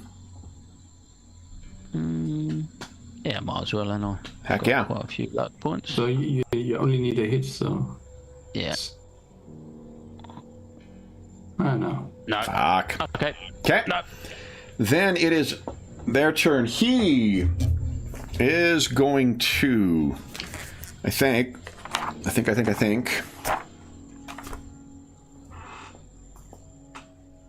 scream and run away. So he's 1 zone away from you right now. And you can hear him screaming through the gas mask too, so it's just muffled kind of like, they're in here! They're in here! Aggie. So I would come one zone closer and then try to shoot the guy who's running away. Go right ahead. He's medium range, so it'll be difficulty 2. Come on. So yeah, let's take another. So you should take another action point, and I have 3 dice. Got it. Maybe no. I need 2 more action points to aim here. No, for a minor action, only 1. Yes. Okay. Minor action, you only 1. Yeah. Yeah. So then take 2 action points in total, so I have another die and can aim. Here it comes. Big money. Yeah. Come on, Aggie. So you get to reroll that 19? Yeah, that should hit already. It does, yeah. Yep, so it's just a matter of action points. Yeah, no. Because it is a tag skill for you, too. There you go! Yeah, 2 action points. Okay. Then, I guess that can go back in the pool. In the pool, yeah. And go ahead and roll damage with your extra. From what, 2 extra from your. Yeah, I have them already in there, so. That's gonna be enough to kill them. You don't need to spend luck to reroll anything. Okay. So, guys, what do you do next? Hurry. I'm going to start, looking at the reactor, trying to find where I'm going to place this device and how to start the timer and Okay. set to work. So, let's do this, guys. It is a 20 you need in order to find this thing and install this thing, Alonzo. Aggie, Hector, and Weird Ben. If you guys have ways to either help him or to set up in the event of reinforcements, because every round he rolls, we're going to roll 1 more combat dice. And on an effect, reinforcements show up. So you could help him, which would be to assist afterwards, or you can try and set yourself up to affect the reinforcements. What do you think? Well, I have athletics, so I'm thinking that I'm going to try and, bar the door or do something to slow the reinforcements from getting in. Okay. Weird Ben? Aggie? I'm having to remind myself what survival does. Survival. Let's see. Yeah, it's not really. It's be able to build a base camp. But no, I don't think it's Hunting, relevant. foraging, building makeshift shelters, lighting fires. I was yeah. wondering if it would do anything for barricades, but probably not. Could use athletics to build barricades like what Hector is. I'll do the same. I'll join in with you, my Okay. big man. So then, let's do this is fun. We'll do one is an accelerating thing, one is a decelerating thing. So, Aggie, when you get successes on it, you guys will be able to add to the difficulties. I'll roll damage against that.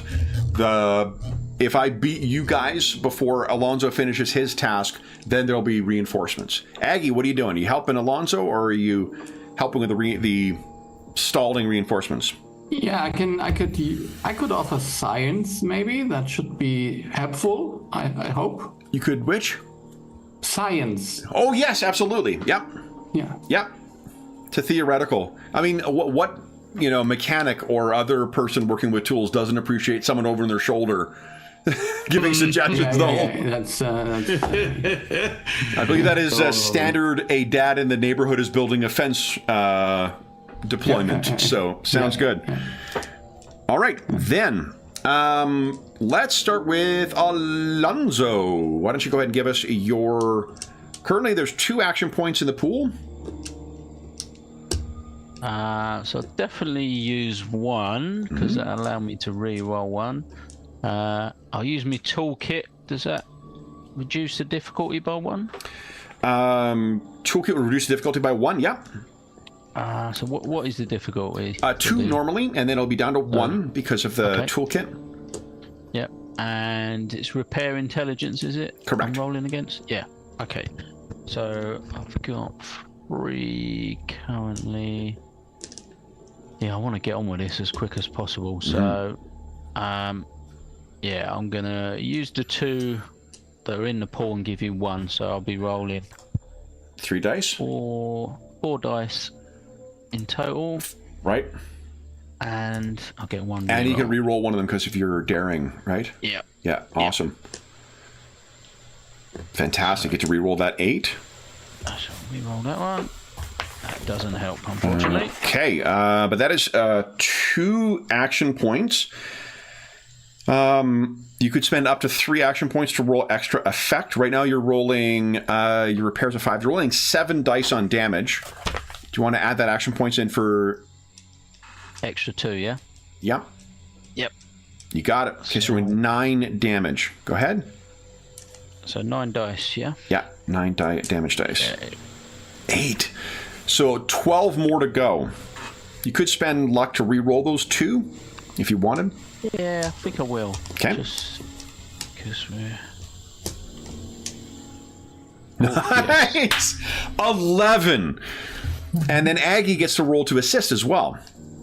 I forgot before you rolled damage. So Aggie, you want to roll your science to assist? Oh yeah, I'm just one die for assisting. One dice, that's correct. Yeah. Yeah.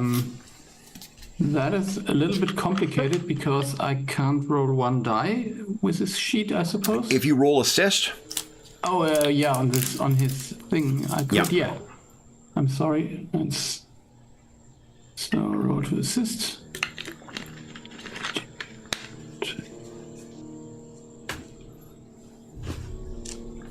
And this one is this. Here comes big money. Aggie. So, look at that! You want to roll 2 extra damage here, Alonzo, or you want to put that in the action pool? Nah, roll it. So, Okay. 1 extra. So it's up to 12. 1 extra, 12 already. So you guys are making huge progress. Hector and Weird Ben. You guys want to give us a... Who's taking the lead? Who's assisting? Well, my athletics is a 3. I don't know what yours is. My athletics is a 4. Yeah, so I'm assisting you then, because you have the higher effect. Okay, so let's go for the lead then. I give you 1 threat to get an extra dice, just for good luck. 1 action point. Yeah, 1 Got action it. point, please. Here we go. Okay. I'll happily take that. Oh! Oh, You want to luck that? We'll luck that one indeed. Mm-hmm. And with... Oh, come on. You... It'd be nice to have the reroll feature in here, but these are really nice character sheets. Very nice to work with for dragging and dropping from the compendium as well. Look at that! Yes! Holy shit! Okay, so Finally, a good reroll. and then roll your assist, Hector. Okay, wait, so if I click on my character and then the assist button, then it works? Is that right? character token. Yeah. And then I just choose my attribute Yeah. and my skill. Oh. Ooh, you could luck that. Yeah, let's luck that. Okay. We're on the final push. Come on. I think if I just do this again. Yes! There you go. All right. So you guys have 3 action points, and you are rolling. Weird Ben's got a 4 in athletics. That is 6 damage right now, and you've got up to 3. You want to put the 3 action points in, roll 9 damage. Shall we do that? Yeah? Go ahead. Come on. Right. Big money.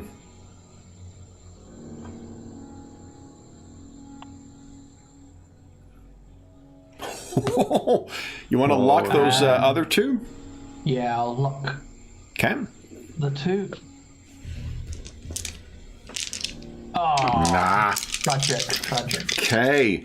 So at the end of our first round, you guys have that set up. Let me roll damage for the incoming folks and see how much I've torn down.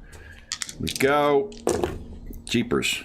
That is 1, 2, 3, 4, 5, 6. You guys have 3 in the barrier so far. I have not got through. So they're, you guys are maybe slamming doors or welding things shut or whatever else, and they're banging their way through. You've held them off, Alonzo and Aggie. You want to do it again? Yeah, we'll push on. Oh, I've got a shit ton of action points. Let me roll 3 more dice here. Hold on. Forgot. I got to make use of those. 2 more. There's 1. Okay. Okay, and I rolled 3 there, so down to 4. All right. Okay. So I shall roll 1 additional dice. Okay. So let's spend 1 and see how we get on. Oh, nice. Aggie, go ahead and assist. Let's see. Intelligence and science. Nice! Look at that! Holy smokes. So that is 4 action points you have right now. You can only put 3 into the extra damage.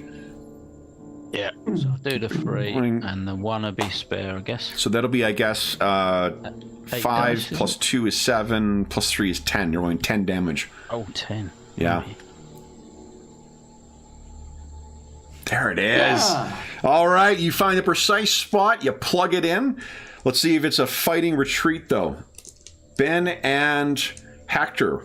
Excuse me, Weird Ben. Your mom didn't name you Weird Ben for people to call you without your... Yeah, it's a bit casual. Exactly. I didn't realize we knew each other so well. Weird Ben, there's 1 action point in the pool. Yep, so I'll use that one. Okay. Let's get that to go in there.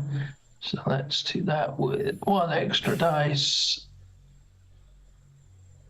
Oh, that's not great. I will spend 2 luck. Yeah, I'll use 1 luck. 1 luck, okay. I want to keep a few left. That's going to be...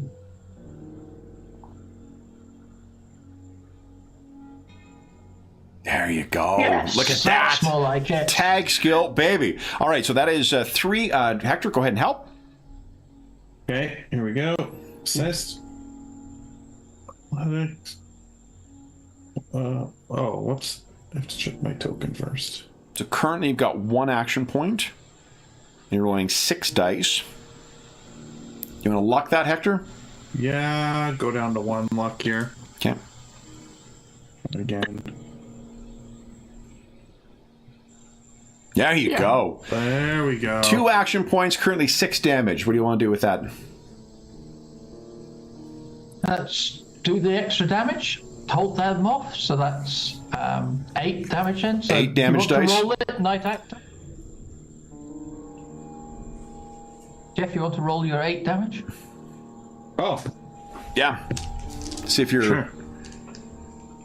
Although Weird Ben does have more luck left than what Hector does. Oh yeah, okay. Maybe I do it because then I can re-roll the damage. Shall I Yeah. do that? Yeah, you do it. Okay. 8. That's what I was saving. It was for spare damage. Yeah, so I better need that. So let's. Good. I'll use 1 luck to get that 3 Roll those more 3. dice. Come on. Nice! Holy shit.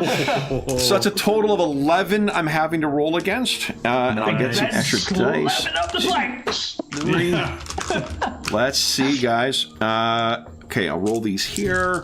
I'm spending 3 of my action points because I can't take them with me. Let's see. So I need 11 damage to completely tear those down. 1, 2, 3, 4, 5, 6. And that's it. You guys are easily...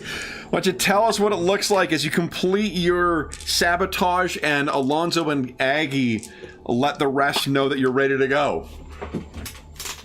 Yep. Roll the last barrel next to it. Voice in my head say, "Run, Knight Hector." All right, so it is a tense run through the sewers. Tell me, guys, what is going through your mind as the countdown is continuing? Let me replace with updated ones. Now, what, if anything, do you do as far as strategy to avoid, pursuit or more anglers?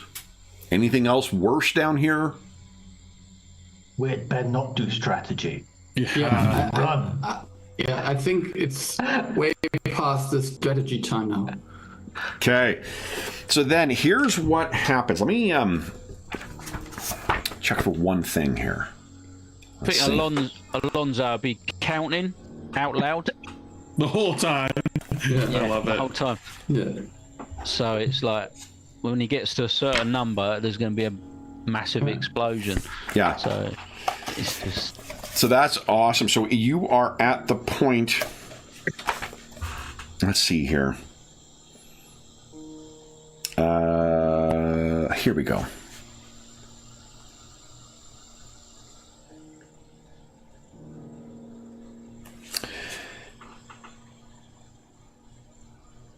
So as you guys are running along, Alonso, you're counting down from... What are you doing, by second or by minute?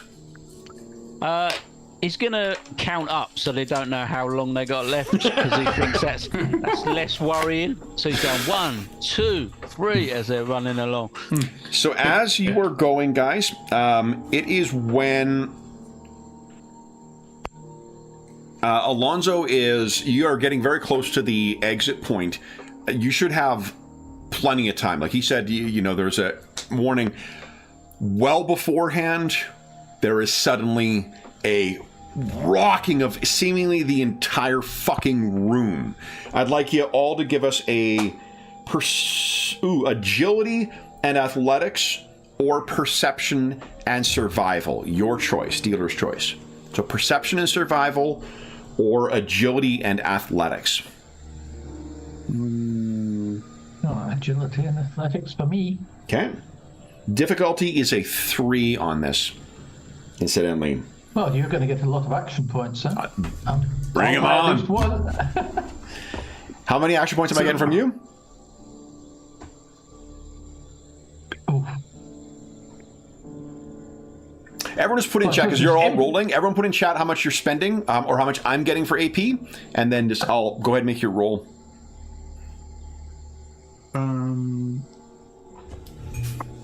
I'll just do one.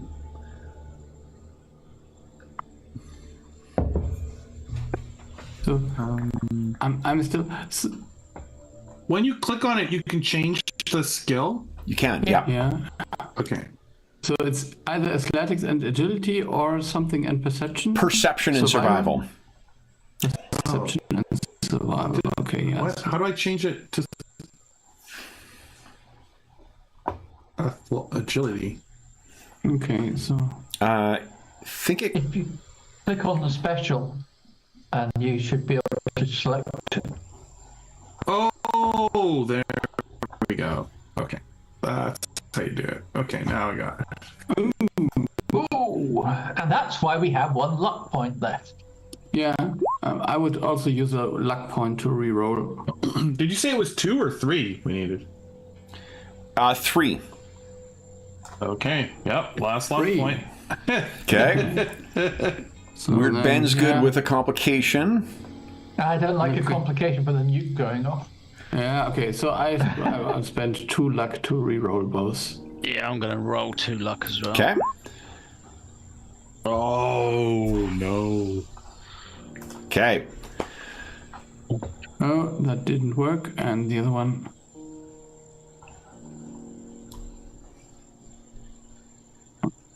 $19 again. Yeah, really. Oh, no. Only 1 success. Who? Okay, so did anyone Got pass? 2.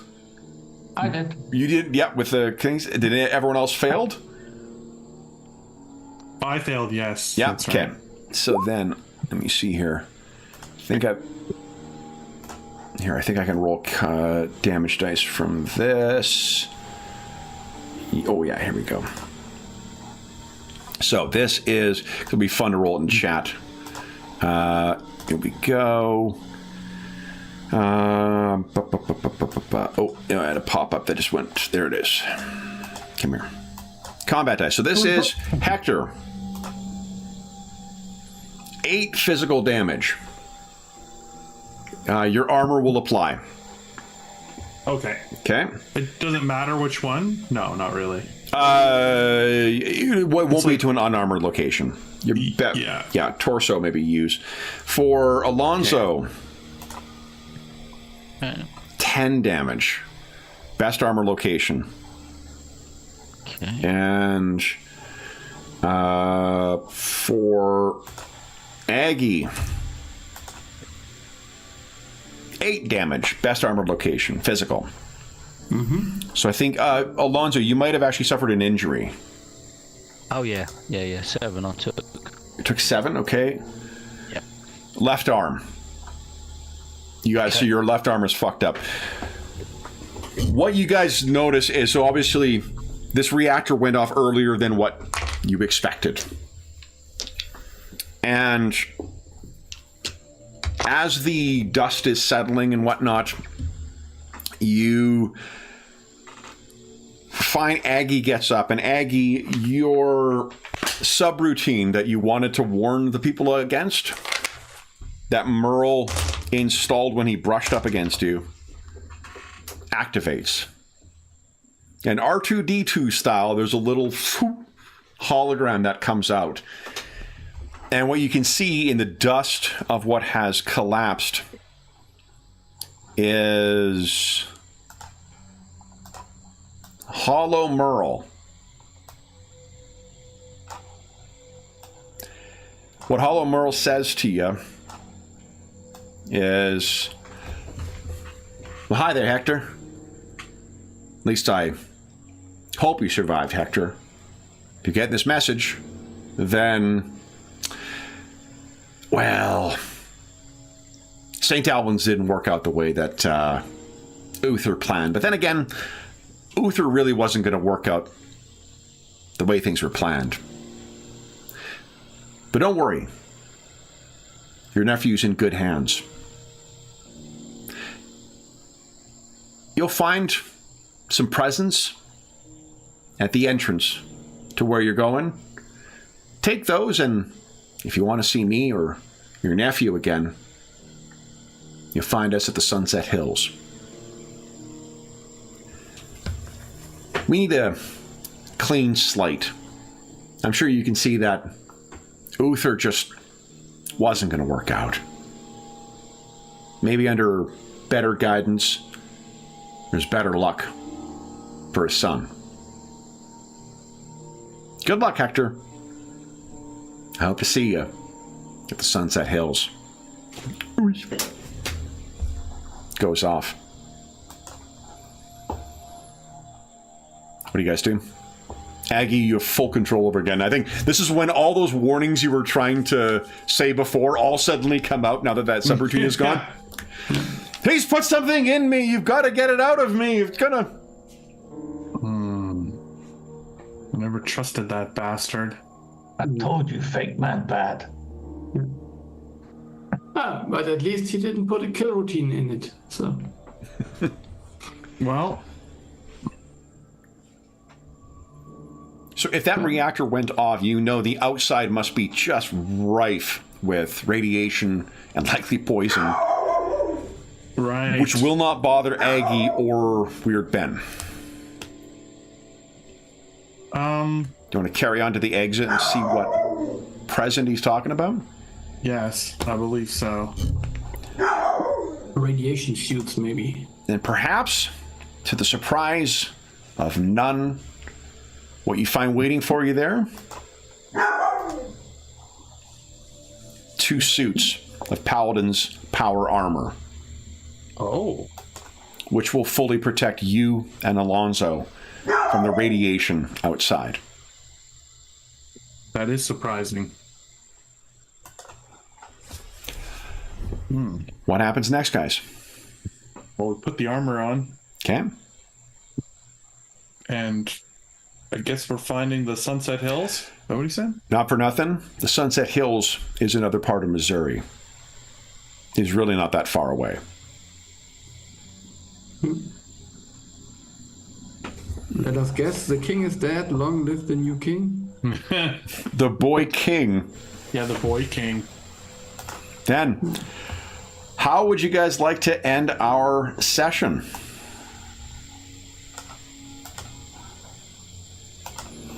There is the radioactive crater of Saint Albans left.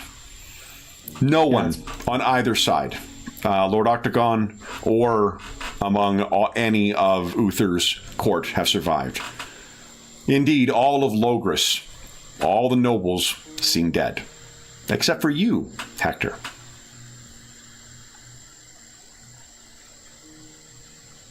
Guess it was my lucky day.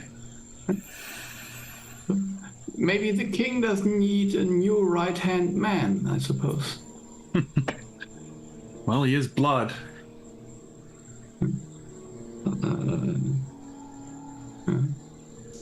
So what will we see? Are you guys heading in the direction of the Sunset Hills? Or are you heading elsewhere?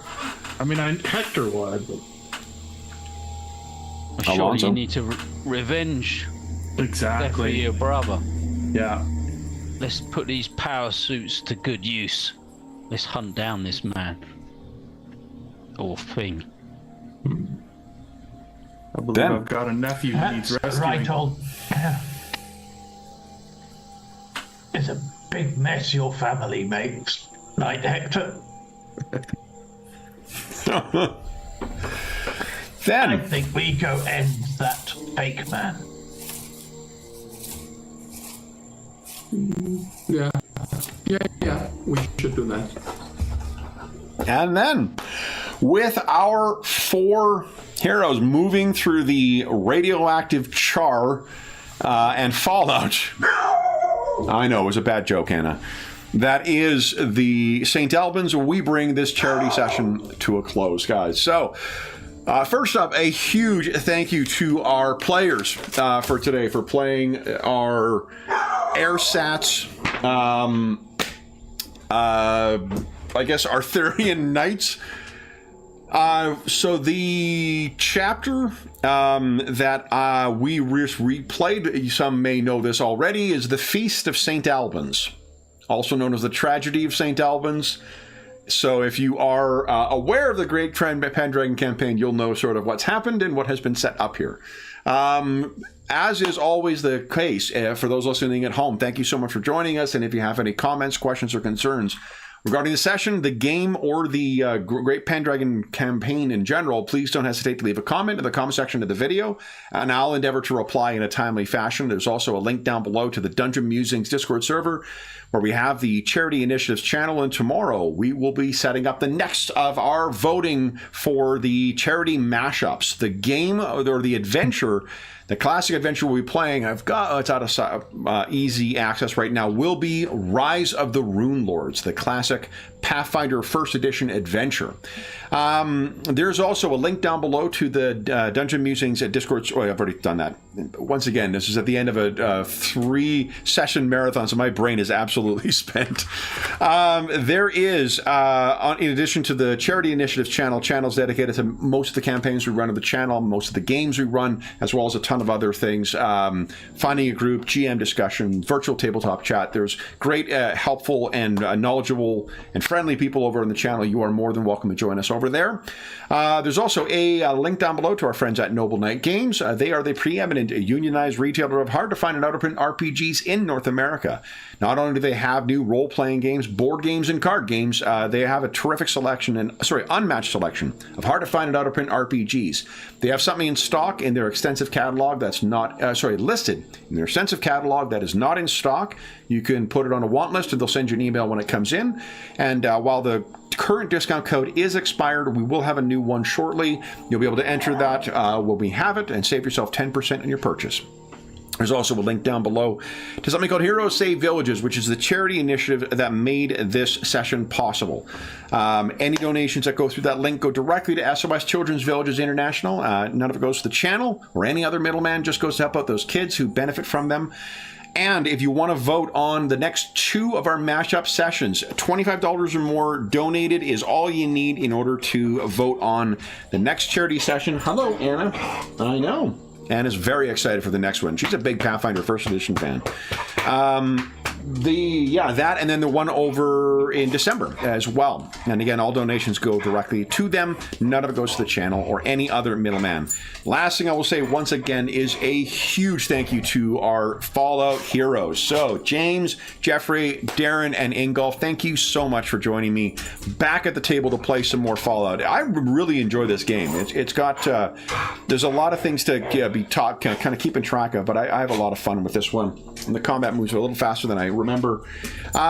We'll be back with our next charity session in about a month's time, but until then, we hope that we gave you a few hours to take your mind off the troubles of our world and think about the troubles that our stalwart members of the Brotherhood of Steel have encountered.